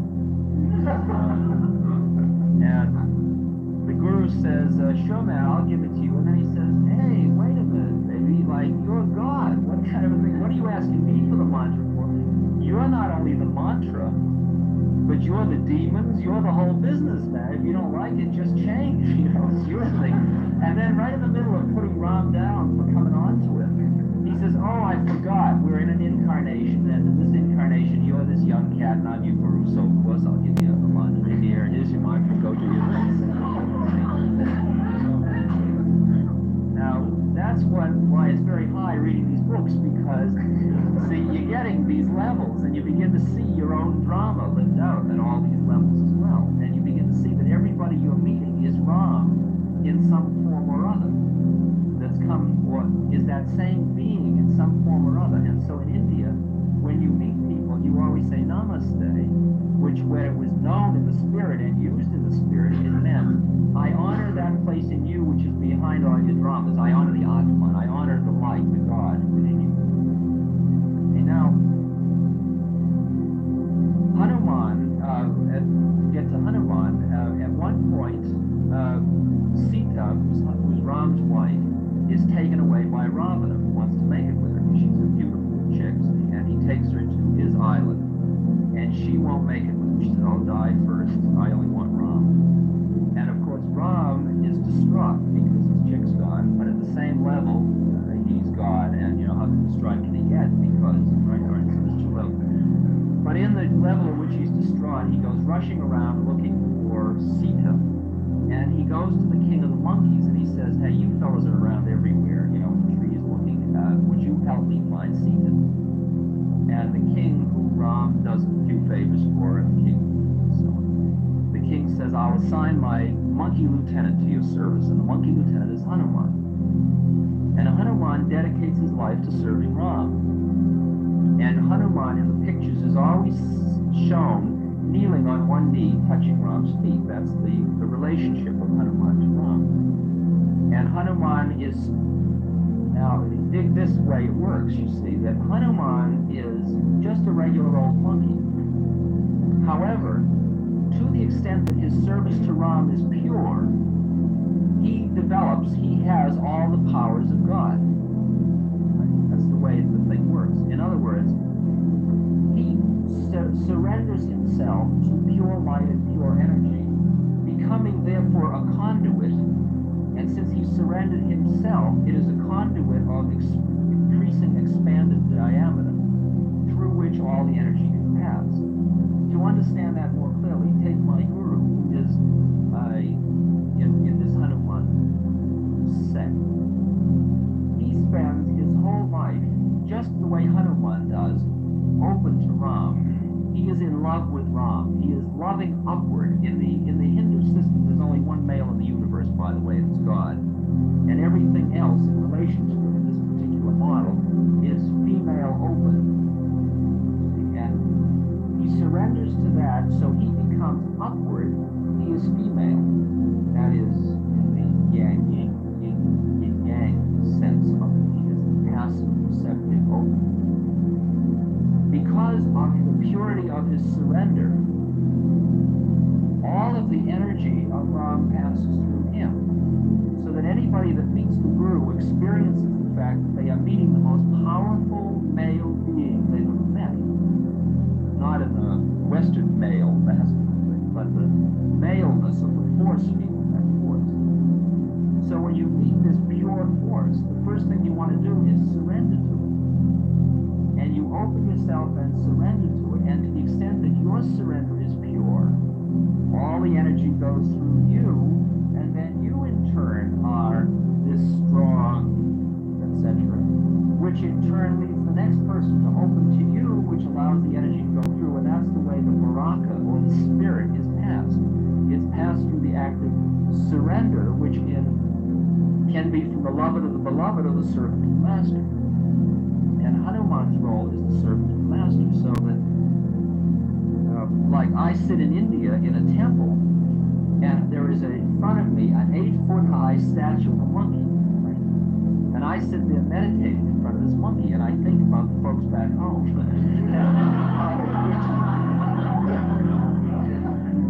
Good Jewish boy from Boston sitting in front of this monkey. I'm not worshipping a monkey. It's a hard one to explain. That you're not worshipping idols. And Hanuman says, Ram says to Hanuman, who are you? And Hanuman says, when I don't know who I am, I serve you. When I know who I am, you and I are one. In other words, when I awaken to who I really am, there is no difference between us. But it's the minute I come down into dualism, the only role I come down into in dualism is to serve you. That's the only thing I do in the world of dualism. And therefore, every act I perform is an act of service to you.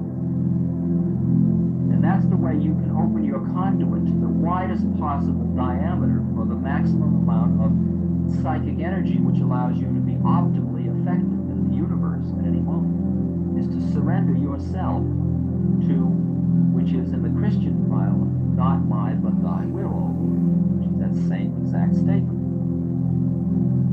So it can be like John to Jesus, friend to friend, it can be brothers, it can be all these different relationships. Each person finds their own relationship to relate to. Now, the thing is, you can take your beloved, another person, and do the same thing by going deeper and deeper, but it's a very, very, very risky upaya. It is the highest risk upaya, as I can see, is using your sexual partner or a lover on the physical plane who isn't a realized being as your method of going into higher consciousness, because when you're dealing with areas that are high drive areas, the habits, the mechanical habits are you learned under very high drive, and they're very difficult to change.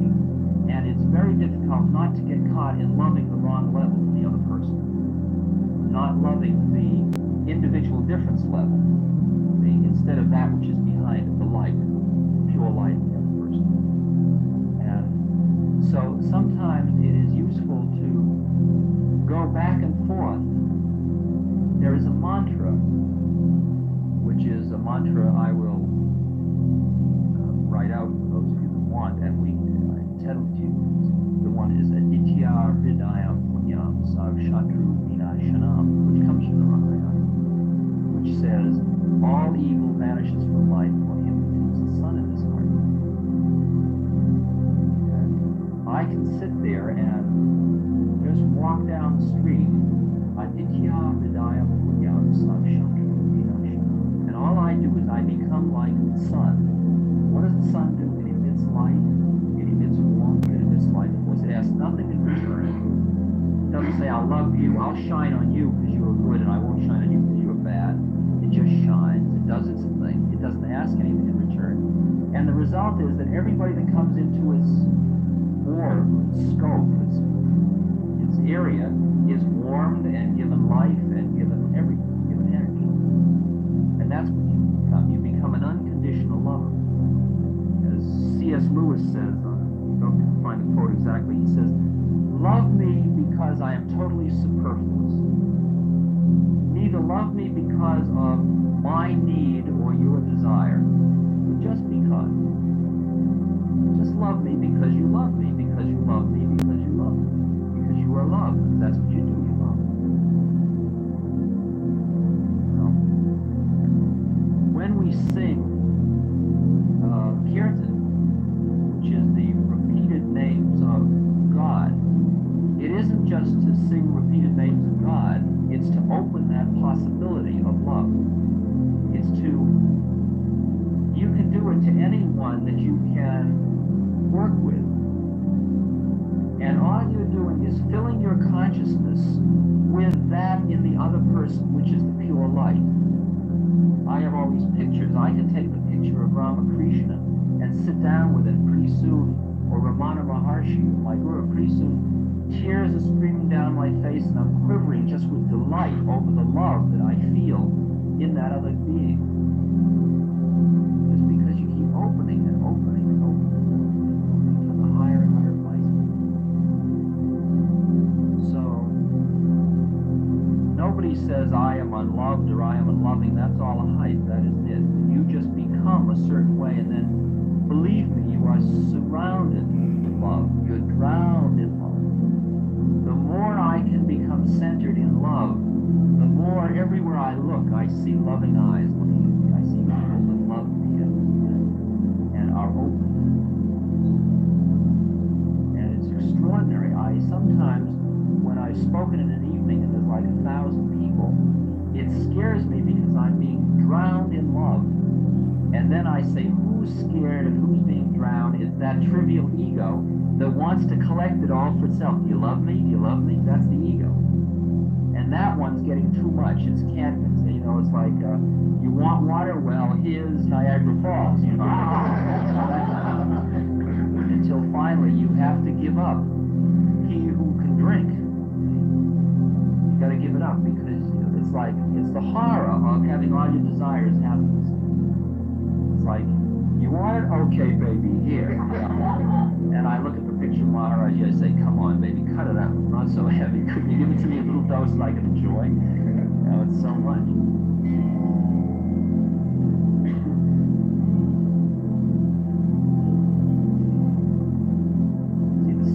See, the key place is the relation between dualism and non-dualism. And the closest thing you can do is get to the point where you flicker in and out of those two places. Where through total love, it's just like the same image that I've often used is, sometimes I've been making love to somebody and we are locked in bodily union. We're in the deepest possible body penetration and psychic space of intimacy. There's so much that it is beyond two-ness. There's only one of us at that moment. And then at certain points, we pull back and might look into each other's eyes in a dualistic act to say, we come down in order to experience the bliss that we are when we go beyond the experience. In other words, we come back into the experiences to enjoy the bliss, and then go back into the oneness where we are bliss. We are not any longer experiences, we just are in a state. And then we come back and say, yeah, wow, that too, and then go back. And you go in and out of that place. And when you dig that place, and I watched my guru for a long time to figure out how his game works. And then I began to see his fingers always moving. He's always doing mantra to Ram, Ram, Ram, Ram, Ram. And he's doing that with every breath, he goes in and out of dualism. That the place where you breathe in, and then there's that little place before you breathe out. And then as you breathe out, there's a little place before you breathe in. And we ignore those little places. And when you talk about your breath, you think of it almost as a spike curve. Just breathe in, breathe out, breathe in, breathe out. But it's actually the place between the in-breath and the out-breath, the place between the out-breath and the in-breath, that is samadhi. It's the place of unity. And the way he works is with each breath changing, he goes in and out of the place of 1 and 2, and it's all done in total love. And that's the place you stay finally, right at the edge, and you do everything you do all day, but you do it in that state of